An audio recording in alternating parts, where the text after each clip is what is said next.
Hello friends, welcome to HKGPSC. This is Harpal Singh Rathod. આજના સેશનમાં આપણે માર્ચ મહિનાની અંદર જે પણ સાયન્સ એન્ડ ટેકનોલોજી અને એન્વાયરમેન્ટ સાથે સંકળાયેલી ન્યૂઝ છે અથવા તો એ સાથે સંકળાયેલી કોઈ પણ અપડેટ્સ છે એને સમજૂતી સાથે જોવાનો પ્રયત્ન કરીશું. બરોબર? જે તમારી આવનારી PSIની પરીક્ષા, GPSC ક્લાસ 1-2ની પરીક્ષા, CCની પરીક્ષા જેવી તમામ સ્પર્ધાત્મક પરીક્ષાઓ માટે ઉપયોગી સાબિત થશે. ફર્સ્ટ ક્વેશ્ચન છે આપણી સામે, કયા શહેરે જોખમી નહેર જાળવણી માટે મેન્યુઅલ સ્કેવેન્જિંગને દૂર કરવા AI આધારિત જી સ્પાઈડર રોબોટનો ઉપયોગ કર્યો છે? ચાર ઓપ્શન છે: કોચી, બેંગલુરુ, તિરુવનંતપુરમ અને ચેન્નઈ. જવાબ શું આવશે? જવાબ અહીંયા આગળ આવશે સી, તિરુવનંતપુરમ. બરોબર? તિરુવનંતપુરમ સિટી છે, એ સિટીની અંદર અહીંયા જે વાત કરી છે, ક્વેશ્ચન તમે જોવાનો પ્રયત્ન કરજો ફરીથી એકવાર, કે કયા શહેરે જોખમી નહેરની જાળવણી માટે, બરાબર, અને એમાંય વાત કરી છે મેન્યુઅલ સ્કેવેન્જિંગ, એટલે કે એવી નહેરની વાત કરવામાં આવે છે કે જેની સાફ સફાઈ કરવી એ ખૂબ જ જોખમ ભરેલી છે, જેમાં જે તે સફાઈ કામદારનો જીવ જાય એમ પણ છે. બરાબર?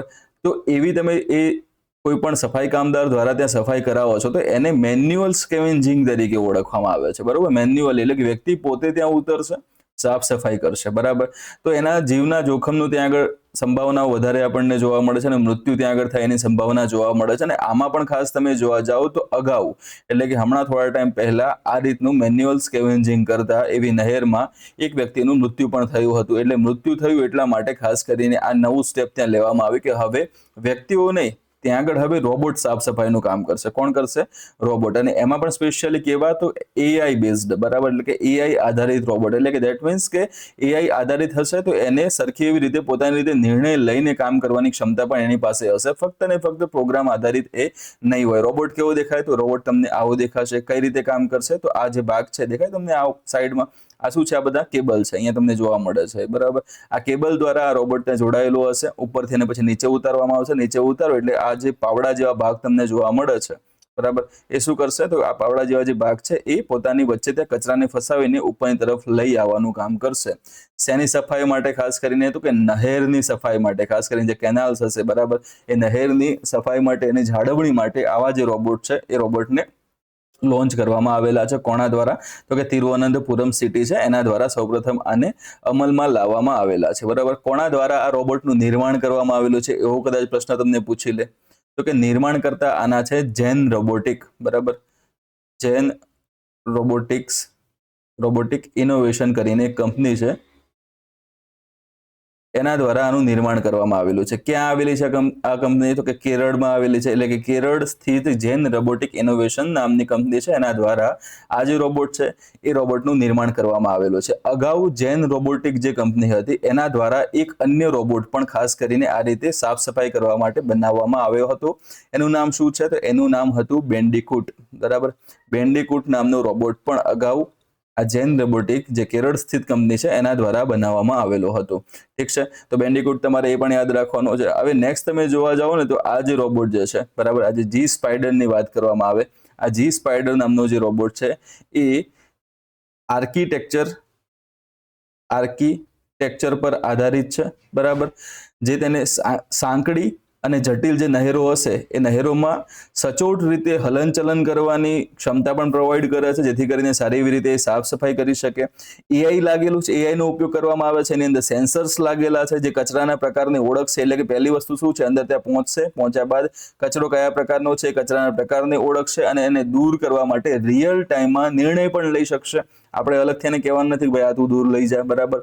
એટલે કે રિમોટલી ઓપરેટેડ નથી, આ AI બેઝડ છે એટલા માટે. બરાબર? તો આનું જે કુદરતી જે પંજા જેવો આ જે ભાગ છે ને, તમને પાવડા જેવું મેં તમને કીધું, એને શું કહેવાશે આ ભાષામાં? તો એને ગ્રેબર કહેવામાં આવે છે. બરાબર? એ ગ્રેબ કરે છે. બરાબર? પંજું પકડવું, ગ્રેબ કરવું આપણે કહીએ છીએ ને. બરાબર? તો આ જે રોબોટ છે એ 5 ડિગ્રી ઓફ ફ્રીડમ, બરાબર, ધરાવતી મિકેનિઝમ અને કુદરતી પંજા જેવું એક ગ્રેબર ધરાવે છે, જે પ્લાસ્ટિક છે, કાચ છે, અન્ય જોખમી કચરો છે એ સરળતાથી એને પકડવા માટે સક્ષમ છે. બરાબર? અને બીજી મહત્વની વસ્તુ શું છે કે ભાઈ કદાચ નહેર ખાલી હોય અને એ વખતે રોબોટ કામ કરે તો સારી વાત છે. બરાબર?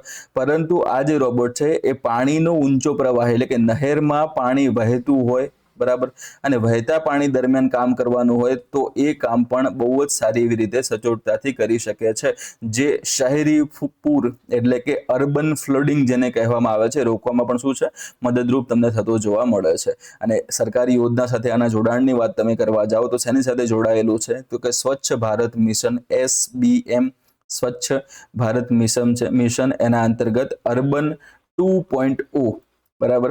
એટલે કે આના અંતર્ગત શું છે તો કે આના અંતર્ગત તમે જોવા જાઓ તો કે ભારતીય જે પણ નહેરો છે, ભારતીય જે શહેરો છે, બરોબર, એ શહેરોને ગાર્બેજ ફ્રી બનાવવી, કેવી કચરા મુક્ત બનાવવી, ગાર્બેજ ફ્રી બનાવવાનો આમાં ઉદ્દેશ્ય રાખવામાં આવેલો છે, બરાબર. તો કે ગાર્બેજ ફ્રી બનાવવા સફાઈ કામદારોની સુરક્ષા સુનિશ્ચિત કરવાનું છે. એટલે કે ગાર્બેજ ફ્રી કોણ કરશે તો કે સફાઈ કામદારો કરવાના છે. તો હવે આ સાફ સફાઈ કરવાનું કામ, સારું એવું કામ એ લોકો કરી રહ્યા છે, તો એમના જીવનું પણ આપણે વેલ્યુ હોવી જોઈએ, બરાબર, એમના જીવનની પણ વેલ્યુ હોવી જોઈએ, બરાબર. એવું નથી કે એ લોકોને ત્યાં કામદાર પગાર મળે છે એટલા માટે અંદર ઉતરશે, સાફ સફાઈ કરશે, તો એ એનું કાર્ય કરી રહ્યા છે અને જીવના જોખમ ઉપર જઈને ત્યાં કામ કરી રહ્યા છે, તો જીવના જોખમ વધારે ન આવે, બરાબર, એમને ત્યાં નુકસાન ન થાય, આ વસ્તુ ખાસ કરીને ધ્યાન રાખવાનું આવશે આના અંતર્ગત. બીજી એક છે નમસ્તે યોજના, પણ તમને આ અંતર્ગત જોવા મળે છે. ઓકે, તમે ક્યાંય આને વાંચી હશે, તમને આઈડિયા હશે, ક્લાસરૂમમાં ફેકલ્ટી દ્વારા એની ચર્ચા કરવામાં આવેલી હોય તો પણ તમને આની વાત તમને ખબર હશે. નમસ્તે યોજના શું છે તો આ છે ને ખરેખર જો તમે જોવા જાઓ આના અંતર્ગત તો કે આ એક રોબોટિક ટેકનોલોજી, RT હું કહું તમને, રોબોટિક ટેકનોલોજી જે છે, બરાબર, એમાં ભારત સરકારની national action for mechanised sanitation ecosystem, બરાબર, આ એનું પૂરું નામ કીધું મેં તમને, બરાબર. નમસ્તે જે છે એટલે કે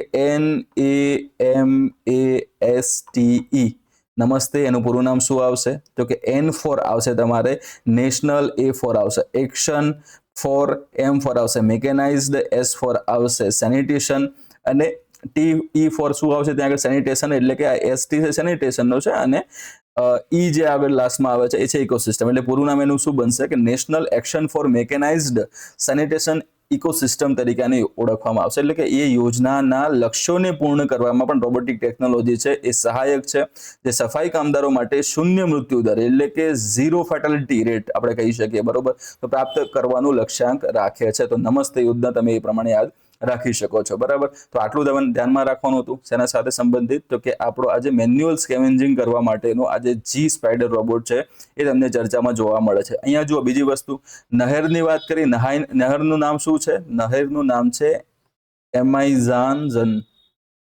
એમાઇઝાનઝન, બરાબર, આ જબલાનો જ આવશે, એમાઇઝાનઝન નામની આ નહેર છે, બરોબર. એ નહેરની ત્યાં આગળ તૈનાતી કરવામાં આવેલી છે, એ નહેરમાં આ રોબોટની તૈનાતી કરવામાં આવેલી છે, બરાબર. અને ખાસ તમને કીધું એ પ્રમાણે આ નહેરમાં પહેલા એક કામદાર મૃત્યુ પામ્યો હતો, એટલે એ અનુસંધાને પણ વધારે સારી એવી સુરક્ષાના ધોરણો અમલ કરવામાં આવેલા છે, બરાબર. હમણાં તમને જણાવ્યું એ જ વસ્તુ અહીંયા આગળ તમને જોવા મળે છે, બરાબર. કાટમાળને પકડી શકશે, ગ્રેબર છે એટલા માટે. સ્વચ્છ ભાષણ મિશન શહેરી અર્બનને હમણાં તમને વાત કરી, તો અહીંયા જુઓ એમાઇઝાનઝન, બરાબર, એમાઇઝાનઝન, અહીંયા ઝન ત્યાં વંચાશે, બરોબર, ચન પણ કહે છે ઘણા લોકો, એટલે આ વસ્તુ પણ સાચી જ છે. આ નહેરની વાત છે ત્યાં આગળ, બરોબર.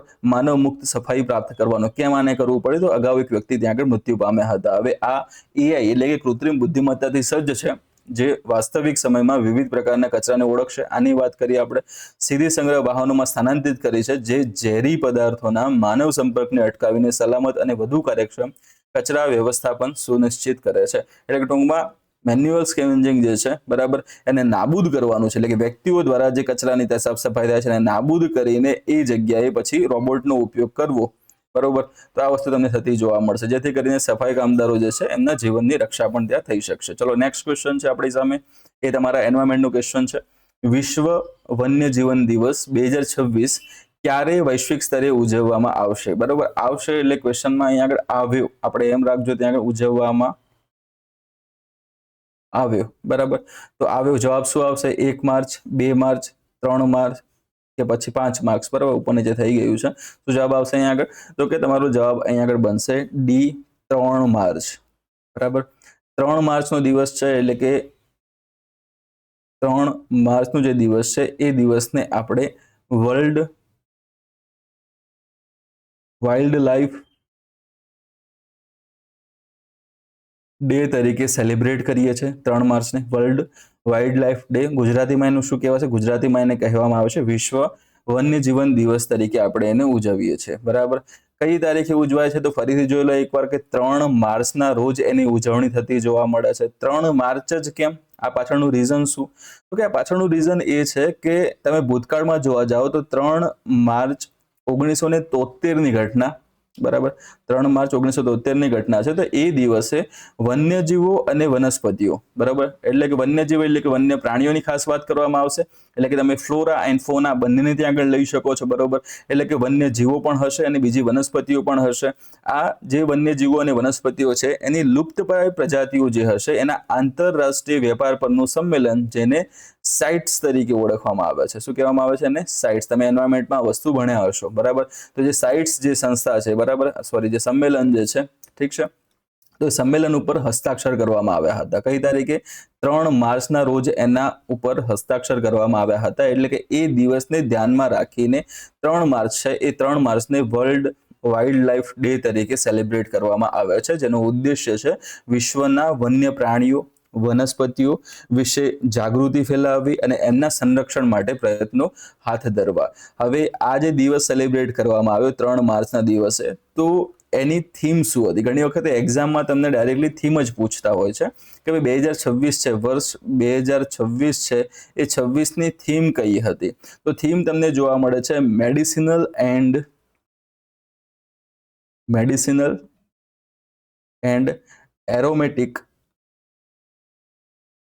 Aromatic plants conserving health, heritage and livelihoods, બરોબર. આ એની તમને થીમ જોવા મળે છે. રેડી? હવે આ જે થીમ છે ગુજરાતીમાં એનું શું થશે? તો કે જુઓ, મેડિસિનલ એટલે કે ઔષધીયની વાત કરવામાં આવશે, એરોમેટિક એટલે કે સુગંધિત છોડ, જેમ કે તમે કદાચ તુલસી હોય, બરોબર, તો તુલસીનું તમે પર્ણ લો છો, એનું જે લીફ છે તમે ત્યાં આગળ લો છો અને એને સહેજ હાથમાં મસળો અને એના પછી તમે સ્મેલ લેવાનો પ્રયત્ન કરો, તમને સારી એવી સ્મેલ આવશે. ધેટ મીન્સ એ શું છે?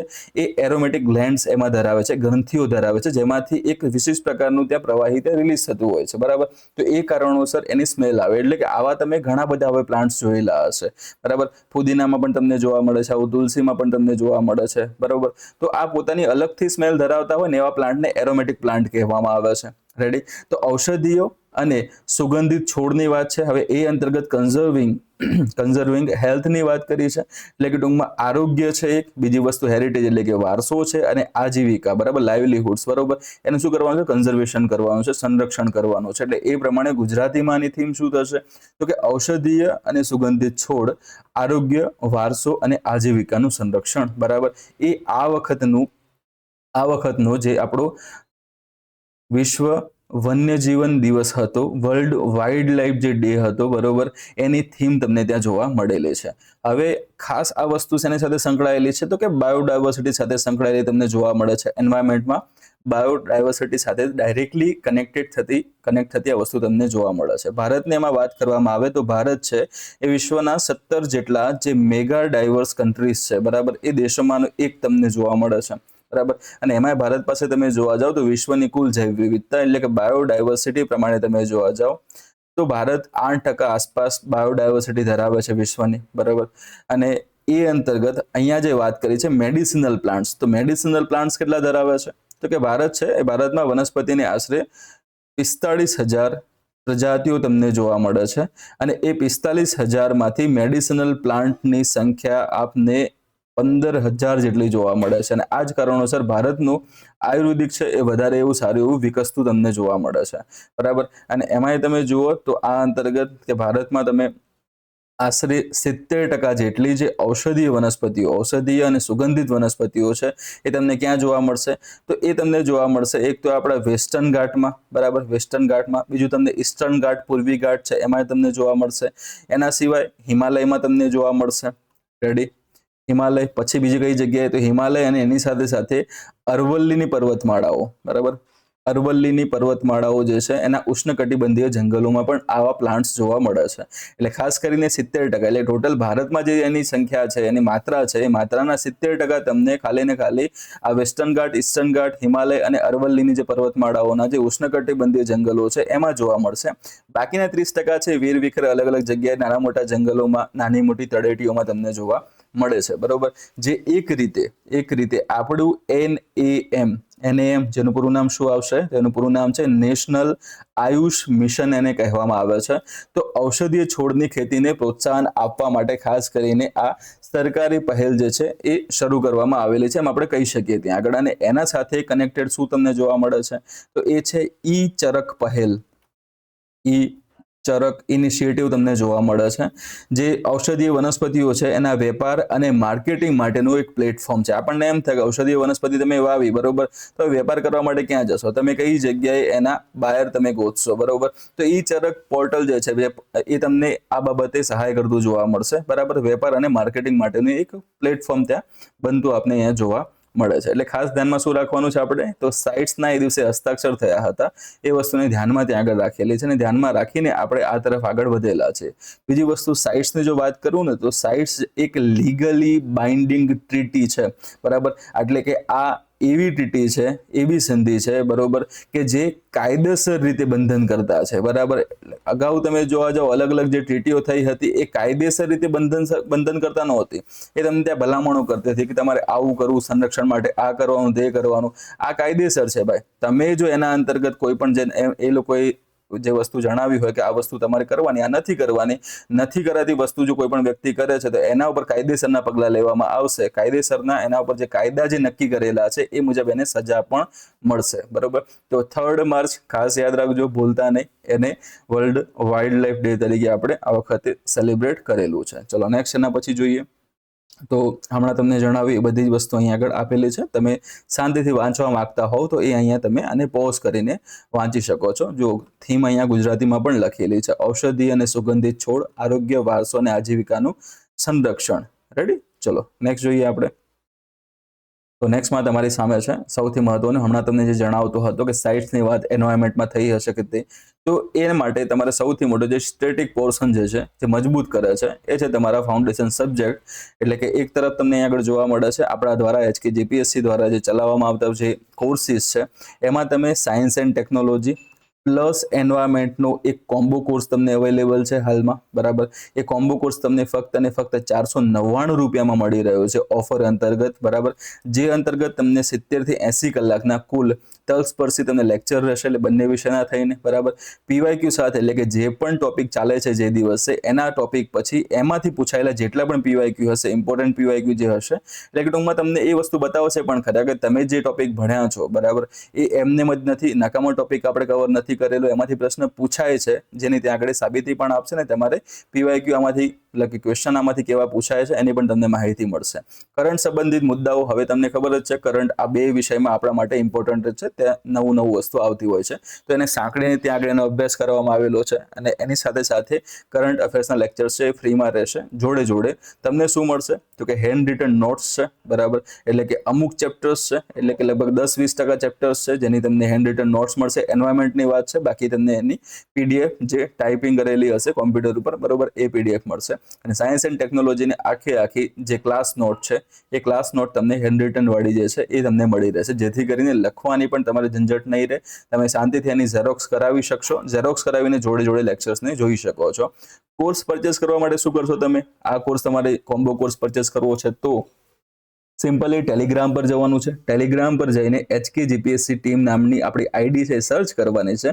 સર્ચ કરીને ત્યાં આગળ તમારે સિમ્પલી એક GPSC મેસેજ કરવાનો છે. આગળની કાર્યવાહી જે પણ હશે, પ્રક્રિયા જે હશે એ સામેથી તમને રિસ્પોન્સ મળશે, એ પછી ત્યાં આગળ એ થશે. રેડી? તો આ કોમ્બો કોર્સની વાત છે. હવે તમારી ઈચ્છા હોય કે ના, સાયન્સ એન્ડ ટેકનોલોજીની મારે જરૂર નથી, મારે ફક્ત અને ફક્ત એન્વાયરમેન્ટ કરવું છે, તો પર્યાવરણનો કોર્સ તમને હાલમાં ફક્ત 199 રૂપિયામાં મળી રહ્યો છે.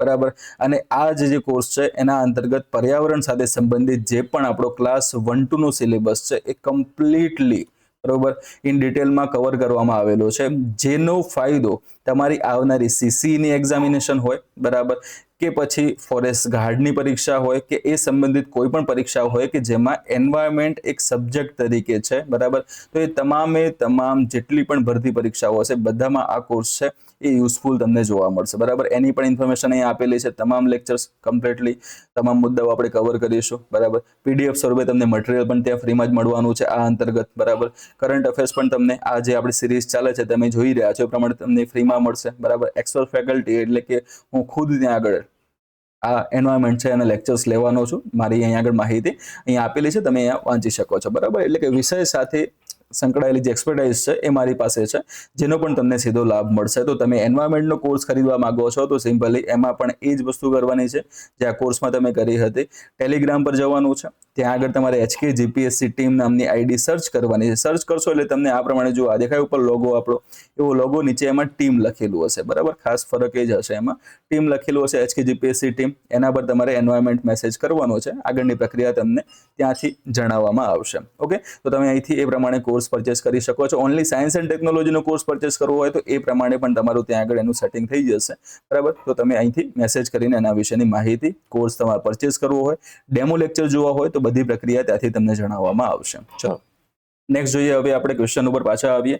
ભારતીય નૌસેનામાં સામેલ કરવામાં આવેલ INS જટાયુ કયા ટાપુ પર સ્થિત નૌકા મથક છે, બરાબર.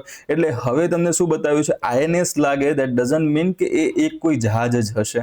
અહીંયા આગળ INS જટાયુ જે છે એ શું છે, તો આ એક નેવલ બેઝ છે. શું છે? આ એક નેવલ બેઝ છે, જેને આપણે ગુજરાતીમાં નૌકા મથક કહીએ છીએ. તો આ નેવલ બેઝ છે એ કયા ટાપુ પર આવેલો છે એ ક્વેશ્ચન તમને અહીં આગળ પૂછેલો છે, બરાબર. તો તમારી સામે 4 ઓપ્શન છે: અંદામાન ટાપુ, મિનિકોય ટાપુ, નિકોબાર ટાપુ કે કવરત્તી ટાપુ. શું જવાબ આવશે અહીં આગળ? તો અહીંયા જે તમારો જવાબ છે એ આવશે મિનિકોય ટાપુ, બી, બરાબર. બી જવાબ ત્યાં આગળ રહેશે, ઠીક છે. તો એના વિશે વાત કરીએ, INS જટાયુ વિશે વાત કરીએ તો આનું કમિશનિંગ ક્યારે કરવામાં આવ્યું? આ જે બેઝ છે એ બેઝનું કમિશનિંગ ક્યારે કરવામાં આવ્યું, અથવા તમે એને કહી શકો છો કે એનું લોન્ચિંગ ક્યારે કરવામાં આવ્યું? લોન્ચ ક્યારે થયું આ બેઝ? તો લોન્ચિંગ તમને થતું જોવા મળે છે 6 માર્ચ 2024ના રોજ આનું લોન્ચિંગ થાય છે, બરાબર. નૌસેના દ્વારા વિધિવત રીતે એનું લોન્ચિંગ કરવામાં આવ્યું હતું. સ્થળ તમે જોયું એ પ્રમાણે કે મિનિકોય ટાપુ તમને જોવા મળે છે. આ મિનિકોય ટાપુ એ કઈ જગ્યાએ આવેલું છે? આંદામાનમાં છે કે આંદામાનમાં છે, નિકોબારમાં છે, લક્ષદ્વીપમાં છે? તો મિનિકોય ટાપુ જે છે એ લક્ષદ્વીપ ના જે ટાપુ જે સમૂહ છે, બરાબર, જેના દ્વીપ સમૂહ છે એ દ્વીપ સમૂહમાં સૌથી દક્ષિણી ટાપુ છે, બરાબર. સૌથી દક્ષિણી ટાપુ તમને આ જોવા મળશે. એટલે કે લક્ષદ્વીપ જે તમે જુઓ તો આ રીતે ઇન્ડિયા છે, ઇન્ડિયામાં તમને આ તરફ લક્ષદ્વીપ ટાપુઓ જોવા મળે છે. તો સૌથી દક્ષિણ એટલે કે છેલ્લો પોઈન્ટ તમારે અહીંયા તમે ધારી લો, એ છેલ્લો જે ટાપુ છે, બરોબર, એ તમને આ મિનિકોય ટાપુ ત્યાં જોવા મળે છે, બરાબર. હવે આ સાથે સંબંધિત તમે પ્રશ્નમાં જોવા જાઓ તો આ પ્રથમ એવું નેવલ બેઝ નથી ભાઈ, બરોબર. આ જે નેવલ બેઝ છે એ ભારતનું બીજા નંબરનું નેવલ બેઝ છે. તો પ્રથમ નંબરનું કયું છે? આપણને સીધો સવાલ એક પેદા થાય. તો પ્રથમ નંબરનું જે નેવલ બેઝ છે એ તમને INS દ્વીપ રક્ષક જોવા મળે છે. INS દ્વીપ રક્ષક જોવા મળશે. એ ફર્સ્ટ નંબરનું નેવલ બેઝ છે, બરાબર, જે કવરત્તી ખાતે આવેલું છે, જે તમને કવરત્તી ખાતે આવેલું જોવા મળે છે, ઠીક છે. તો લક્ષદ્વીપ જે છે, લક્ષદ્વીપમાં આવેલું આ તમને બીજું તમને નૌકા મથક જોવા મળે છે, ઠીક છે, નેવલ બેઝ જોવા મળે છે. નામ ખાસ યાદ રાખજો, મિનિકોય ટાપુ ઉપર આવેલું છે, નામ છે એનું INS જટાયુ, બરોબર, જે સધર્ન નેવલ કમાન્ડ હેઠળ કાર્યરત થતું જોવા મળશે. આ રીતનો એનો તમને સિમ્બોલ જોવા મળે છે, ઠીક છે. હવે એ અંતર્ગત તમે જુઓ તો આ કરવા પાછળનું રીઝન શું છે? આ જગ્યા પસંદ કરવા પાછળનું રીઝન શું છે? તો રીઝનમાં પહેલું રીઝન તમને જોવા મળે છે એ જે પોઈન્ટ છે, એ જે પ્લેસ છે, એ પ્લેસનું સ્ટ્રેટેજિક સિગ્નિફિકન્સ તમને જોવામાં. તો સ્ટ્રેટેજિકલી વ્યૂહાત્મક રીતે તમે જુઓ તો એ સ્લોક્સ જેને આપણે કહીએ છીએ SLOCS, બરાબર. એટલે કે સ્લોક્સ અંતર્ગત શું છે આપણે હમણાં એની વાત કરીએ છીએ. પરંતુ જે આ મિનિકોય જે છે, બરાબર, એ ટાપુ અત્યંત મહત્વપૂર્ણ દરિયાઈ માર્ગ, એટલે કે હમણાં આપણે વાત કરતા હતા કે ઉદાહરણ તરીકે આ ભારત છે, ભારતમાં તમને અહીંયા શ્રીલંકા તમને આ તરફ જોવા મળે છે, બરાબર, અને અહીંયા આપણા જે લક્ષદ્વીપના તમને ટાપુઓ જોવા મળે છે, રેડી. તો એમાં ખાસ કરીને તમે જુઓ તો અહીંયા તમને નીચેની તરફ શું આવી જાય છે કે નીચેની તરફ તમને માલદીવ્સ આવતું જોવા મળે છે આ વિસ્તારોમાં. અને આ જે વિસ્તાર છે આ શું છે તો કે આ ઇન્ટરનેશનલ ટ્રેડ રૂટ તમને જોવા મળે છે, આંતરરાષ્ટ્રીય ટ્રેડ રૂટ. એમાં જળમાર્ગનો તમને આ રૂટ જોવા મળે છે. એટલે કે આ રૂટનો સૌથી વધારે એટલે કે વિશ્વના દેશોમાં જે વેપાર થાય છે એ વેપાર આ રૂટનો વધારે યુઝ કરીને થતો તમને જોવા મળે છે. બરાબર.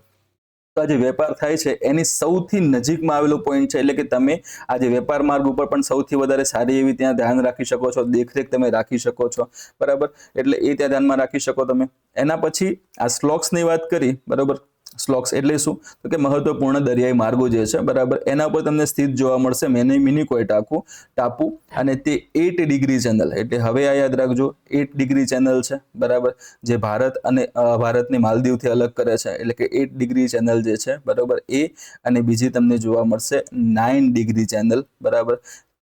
9 ડિગ્રી ચેનલ શું આવશે તો કે એ મિનિકોયને મુખ્ય લક્ષદ્વીપથી અલગ કરે છે. બરાબર. એટલે કે હવે તમે જુઓ અહીંયા આગળ કે આ તમારું શું છે, આ તમારું માલદીવ જોવા મળે છે. બરાબર. આ માલદીવ્સ છે. બરાબર. એના પછી બીજો એક પોઈન્ટ આવે છે એ શું છે તો એ આપનું મિનિકોય છે. અને એના પછી બીજું આવે છે શું છે તો કે લક્ષદ્વીપના મુખ્ય ટાપુ સમૂહ છે. તો કે માલદીવ અને અહીંયા આગળ જે મિનિકોય છે એને કોણ અલગ કરે છે તો એને અલગ કરશે તમારી 8 ડિગ્રી ચેનલ. બરાબર. અને ઉપર જે 9 ડિગ્રી આવે છે એ કોને અલગ કરશે તો 9 ડિગ્રી જે છે એ તમને લક્ષદ્વીપ ટાપુ સમૂહથી મિનિકોયને અલગ કરે છે. એટલે કે આ બે વચ્ચે 8 ડિગ્રી. એટલે કદાચ પ્રશ્ન અહીંયાથી આ ડિગ્રીનો પણ પૂછી લે, જરૂરી નથી કે આ જ પ્રશ્ન ત્યાં પૂછે. એટલે જોડે જોડે આ વસ્તુ જોવી જરૂરી છે. શું કરવા માટે આ જ પોઈન્ટ પસંદ કર્યો તો વ્યૂહાત્મક મહત્વ કીધું, પણ કયું આવશે કે ભાઈ અરબી સમુદ્ર છે એ અરબી સમુદ્રમાં થતી ચાંચિયાગીરીને નાથવા માટે, અટકાવવા માટે. બરાબર. ચાંચિયાગીરી છે, એન્ટી પાયરસી તમે કહી શકો પછી એને. બરાબર. બીજી વસ્તુમાં પછી માદક દ્રવ્યોની હેરાફેરી તમે કહી શકો, એન્ટી નાર્કોટિક્સની વાત ત્યાં કરવામાં આવે. બરાબર. એટલે કે માદક દ્રવ્યો જે છે એ માદક દ્રવ્યોની હેરાફેરી હોય કે પછી ચાંચિયાગીરી છે. બરાબર. તો એની સામે કડક નજર રાખવા માટે પણ આ જે પોઈન્ટ છે ખૂબ જ સારો એવો સાબિત થશે. અને એ સાથે સાથે ચીનને કાઉન્ટર કરવા માટે, ચીનની જે એક્ટિવિટી હશે એ એક્ટિવિટી ઉપર નજર રાખવા માટે આ બેઝ છે એ ભારતની આંખ સમાન છે. બરાબર. એટલે કે આ બેઝ છે એ ભારતની આંખ સમાન તમને જોવા મળશે. જે ચીનની એક્ટિવિટી આ તમામે તમામ વ્યૂહાત્મક મહત્વ છે એ પણ આ બધા ઉપર સરખું એવું ધ્યાન રાખી શકે છે. ઠીક છે. બીજી વસ્તુ આના અંતર્ગત તમે શું કહી શકો છો કે આની ઓપરેશનલ રીચની જે વાત કરવામાં આવે તો આ બેઝ છે એ ભારતીય નૌસેનાની ઓપરેશનલ ક્ષમતા અને એની દેખરેખ વ્યાપને પશ્ચિમ અરબી સમુદ્ર સુધી લંબાવે છે. એટલે કે ફક્ત ને ફક્ત આટલા વિસ્તારો નહીં, એ તમામે તમામ આ બધા વિસ્તારો છે ત્યાં સુધી એનો વ્યાપને વધારતા તમને જોવા મળે છે. બરોબર. તો એ આપણને ખૂબ જ સારો એવો ફાયદાકારક અને સારા એવા સજ્જ નૌકા મથક તરીકે કાર્યરત કરવાની ક્ષમતા પ્રદાન કરે છે. બરોબર. બીજી વસ્તુ આગળ હવે આપણે એમાં એરફિલ્ડ પણ વિકસાવવાનું વિચારી રહ્યા છે. એટલે કે ભવિષ્યમાં અહીં એક મોટું એરફિલ્ડ વિકસાવવાની યોજના છે જે ફાઇટર જેટ્સ અને વિવિધ સર્વેલન્સ કરી શકતા જે વિમાનો છે એમના માટે પણ ઉપયોગી થશે. એટલે હાલમાં આ વસ્તુ આપણા જોડે છે તો કે હાલમાં હજુ એની સગવડ નથી, આવનારા સમયમાં એની પણ સગવડ ત્યાં આગળ ઊભી કરવામાં આવશે, આવું નક્કી કરવામાં આવેલું છે. તો તમે INS જટાયુ છે, જટાયુને તમે એ પ્રમાણે યાદ રાખી શકો છો. રડાર સિસ્ટમ એમાં સારી એવી લગાવવામાં આવી છે જેથી કરીને રિયલ ટાઈમમાં આસપાસના દરિયાઈ વિસ્તારોની જે માહિતી મેળવવાની હોય માહિતી પણ તમને મળી રહેશે. બરોબર. ખાસ ચેનલ યાદ રાખજો હજુ પણ. બરાબર. 8 ડિગ્રી કોની વચ્ચે છે? મિનિકોય અને માલદીવની વચ્ચે છે. 9 ડિગ્રી કોને અલગ કરે છે તો મિનિકોય અને લક્ષદ્વીપ જે છે બરાબર કવરતી એને તમને અલગ કરતું જોવા મળે છે. બરાબર. અને આ જટાયુ નામ કેમ રાખવામાં આવ્યું એના પાછળનું રીઝન શું છે તો જટાયુ નામ છે એ રામાયણના પાત્ર પરથી લેવામાં આવેલું છે જે સેવા અને સુરક્ષાનું પ્રતીક છે. તમે જોઈ શકો છો અહીંયા આગળ ફોટોગ્રાફમાં પણ તમને એમાં જોવા મળે છે. શું છે તો જે સેવા અને સુરક્ષાનું પ્રતીક તમને જોવા મળે છે. જે આપણું સાગર ઇનિશિયેટિવ છે. બરાબર. Security and growth for all in the region એ જે સાગર વિઝન જે છે એ વિઝનને પણ મજબૂત કરવામાં ખૂબ જ સારું એવું ફાયદાકારક તમને જોવા મળશે. બરાબર. બાકી હમણાં તમને જણાવ્યું વસ્તુ તમે અહીંયા જોઈ શકો છો. થોડુંક અહીંયા ઓછું આપેલું હશે, હમણાં તમને જણાવ્યું છે. બરાબર. એટલે તમે એ વસ્તુને ધ્યાનમાં લઈ શકો છો. ચલો નેક્સ્ટ ક્વેશ્ચન જોઈએ આપણે. નેક્સ્ટ ક્વેશ્ચન છે પ્લાસ્ટિક વેસ્ટ મેનેજમેન્ટ સાથેનો એન્વાયરમેન્ટનો જ ક્વેશ્ચન છે. માર્ચ 2026માં મંજૂર થયેલા plastic waste management amendment rules બરાબર એટલે કે સુધારા નિયમો 2026 મુજબ એન્ડ ઓફ લાઈફ ડિસ્પોઝલ માં કઈ પ્રવૃત્તિનો સમાવેશ નવો ગણવામાં આવ્યો છે? એટલે કે કઈ પ્રવૃત્તિનો સમાવેશ એમાં કરવામાં આવેલો છે એમ પણ એક ક્વેશ્ચન ત્યાં આગળ એક રીતે બની શકે, બરોબર. તો નવા ફેરફારમાં તમે જોઈ શકો 4 ઓપ્શન છે. પ્લાસ્ટિકનું લેન્ડ ફિલિંગ, સિમેન્ટ ઉદ્યોગોમાં કો પ્રોસેસિંગ, પ્લાસ્ટિક બર્નિંગ કે પછી પ્લાસ્ટિક સ્ટોરેજ. શું જવાબ આવશે અહીંયા આગળ? તો નવી પ્રવૃત્તિ જો હાલમાં જે અહીંયા એક્ટ હતો તમારો પ્લાસ્ટિક વેસ્ટ મેનેજમેન્ટ, બરોબર, એમાં જે માર્ચમાં જે સુધારો થયો, માર્ચમાં જે મંજૂરી આપવામાં આવેલી છે, એમાં શું નવું એડ કર્યું? તો બી નંબર આવશે, સિમેન્ટ ઉદ્યોગોમાં કો પ્રોસેસિંગ. એનો તમને અહીંયા જવાબ બનતો જોવા મળશે, બરાબર. અને માત્ર ને માત્ર સિમેન્ટ ઉદ્યોગ જ નહીં, એની સાથે સાથે શું આવશે? સિમેન્ટ અને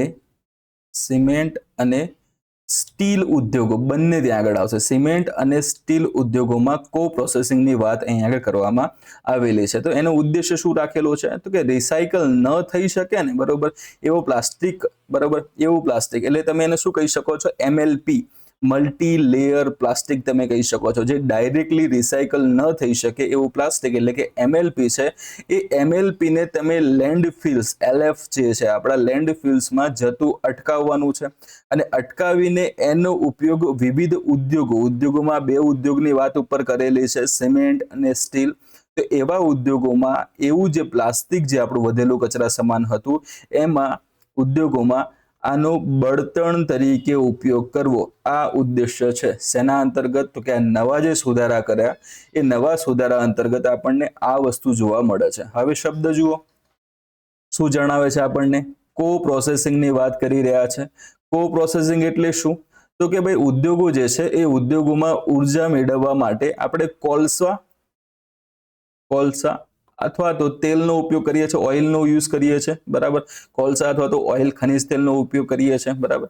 તો હવે એ જે ઉર્જા ઉત્પન્ન કરવા માટે કોલસા અને ઓઇલ જેવા પરંપરાગત જે બળતણ છે, એ બળતણની જગ્યાએ પ્લાસ્ટિક કચરાનો ઉપયોગ કરવાનો છે. શેનો કરવાનો છે ભાઈ? કે પ્લાસ્ટિક કચરાનો ઉપયોગ કરવાનો છે. પ્લાસ્ટિક કચરાનું ત્યાં દહન કરવાનું છે અને દહન કરીને એનાથી જે હીટ મળે છે, બરોબર, એ હીટનો ઉપયોગ ત્યાં ઉર્જા ઉત્પન્ન કરવા માટે કરવાનો છે, બરાબર. એટલે ખાસ અહીંયા ઉર્જામાં તમે જુઓ તો પ્લાસ્ટિક કચરો એટલે કે એક સાથે 2 કામ થશે. પ્લાસ્ટિક કચરાનું પણ વ્યવસ્થાપન થઈ જશે, સામે તમને એનર્જી પણ મળશે. હવે તમને વિચાર આવે કે આ વસ્તુ કઈ રીતે પોસિબલ થાય, બરાબર. તો કે માસ્ટર તમને કહે છે એટલે કે થઈ જતું હશે. કઈ રીતે થતું હશે? 2 ઉદ્યોગોની વાત કરી ભાઈ. કયા કયા ઉદ્યોગ છે? તો કે એક છે આપણો સિમેન્ટ ઉદ્યોગ, બરાબર. એક તમને સિમેન્ટ ઉદ્યોગ અહીંયા કીધેલો છે. તો સિમેન્ટ ઉદ્યોગ અંતર્ગત જો આપ જોવા જાઓ તો સિમેન્ટની જે ભઠ્ઠીઓ છે, જેને કિલ્ન્સ કહેવામાં આવે છે, કિલ્ન્સ, બરાબર. તો સિમેન્ટની જે ભઠ્ઠીઓ જે છે એ ભઠ્ઠીઓમાં તાપમાન, ટેમ્પરેચર કેવું હશે? તો તાપમાન તમને ખૂબ જ ઊંચું જોવા મળે છે. ઊંચું એટલે કે કેટલું? તો કે ભાઈ 1400°C થી લઈને 1500°C જેટલું ટેમ્પરેચર તમને આ જે સિમેન્ટ ઉદ્યોગ અંતર્ગત આવતી સિમેન્ટની જે ભઠ્ઠીઓ છે એમાં તમને આ તાપમાન જોવા મળે છે, બરાબર. તો આ તાપમાનમાં જો પ્લાસ્ટિક ત્યાં નાખવામાં આવે તો પ્લાસ્ટિક આટલા તાપમાનમાં એટલે કે આટલા અતિ ઉચ્ચ તાપમાનના સંપર્કમાં આવવાના કારણોસર સંપૂર્ણપણે બળી જાય છે. એટલે કે સંપૂર્ણપણે બળી જશે. તો બળી જવાના કારણોસર હાનિકારક ગેસનું જે ઉત્સર્જન થવાનું હોય એ ખૂબ જ ઓછું થાય છે. થશે તો ખરું ભાઈ, બરોબર, પણ પહેલા જો 100% જો હાનિકારક ગેસનું ઉત્સર્જન થતું હતું, તો હવે આ રીતે તમે પ્રક્રિયા કરી તો એનાથી કદાચ હવે 10 કે 20% જ ઉત્સર્જન થશે. એટલે કે એક રીતે શું થયું? તો ફાયદો થયો. ચલો, આ વાત કોની કરી આપણે? સિમેન્ટ ઉદ્યોગની કરેલી છે. સામે ચલો બીજું તમે જોવા જાઓ. બીજો કયો ઉદ્યોગ હતો આપણો? તો કે બીજો હતો આપણો સ્ટીલ ઉદ્યોગ. તો સ્ટીલ ઉદ્યોગમાં કઈ રીતે આને તમે ઉપયોગમાં લેશો? તો કે સ્ટીલ ઉદ્યોગ છે એ અંતર્ગત તમે જુઓ તો આના અંતર્ગત જે બ્લાસ્ટ ફર્નેસનો યુઝ થાય છે, બ્લાસ્ટ ફર્નેસનો જે યુઝ થાય છે, એ બ્લાસ્ટ ફર્નેસમાં પ્લાસ્ટિક કચરો જે છે, બરોબર, એ પ્લાસ્ટિક કચરાનો ઉપયોગ રિડ્યુસિંગ એજન્ટ તરીકે, રિડ્યુસિંગ એજન્ટ અને ઉર્જાના સ્ત્રોત તરીકે થાય છે. શેના અંતર્ગત? તો કે સ્ટીલ ઉદ્યોગમાં, બરોબર. એટલે કે ત્યાં આગળ પણ પ્લાસ્ટિક કચરો હશે અને યોગ્ય રીતે વપરાશ થઈ જશે, એનો ત્યાં આગળ યોગ્ય એવું વ્યવસ્થાપન થઈ જશે, બરોબર. આ સાથે સંકળાયેલા મહત્વપૂર્ણ ડેટા અંતર્ગત તમે જોવા જાઓ તો એક છે ચર્ચામાં રહેલું, એ છે RDF મેન્ડેટ, બરોબર. RDF મેન્ડેટ તમને એક ચર્ચામાં જોવા મળે છે. આ શું છે? તો કે ભાઈ નવા નિયમો જે આવેલા છે એ નવા નિયમ મુજબ સિમેન્ટ અને સ્ટીલ પ્લાન્ટ હશે, એમણે કુલ બળતણ જે પણ એ બળતણ યુઝ કરતા હશે એ બળતણના વપરાશના ઓછામાં ઓછા 5% હિસ્સા તરીકે રિફ્યુઝડ ડિરાઇવ્ડ ફ્યુલ, બરોબર. RDF શું છે? રિફ્યુઝડ ડિરાઇવ્ડ ફ્યુલ જેને કહેવામાં આવે છે, જે પ્લાસ્ટિકમાંથી બને છે, એનો ઉપયોગ કરવો ફરજિયાત છે, બરાબર. તો હવે જુઓ, નવું મેન્ડેટ તમને નવા નિયમો આ કહે છે કે 5% તમારે આ RDFને યુઝ કરવાનો છે, જે પ્લાસ્ટિકમાંથી બનેલું છે, ઠીક છે. બાકી તમે 95% તમારું પરંપરાગત જે કોલસો છે, ઓઇલ છે, એને યુઝ કરી શકો છો, બરાબર. તો આ ફરજિયાત તમને કીધું. ઓકે, હવે લક્ષ્યાંક શું રાખેલો છે આગળ? તો લક્ષ્યાંક એવો રાખ્યો છે કે હાલમાં 5% આપણે મિક્સ કરીએ છીએ, બરોબર.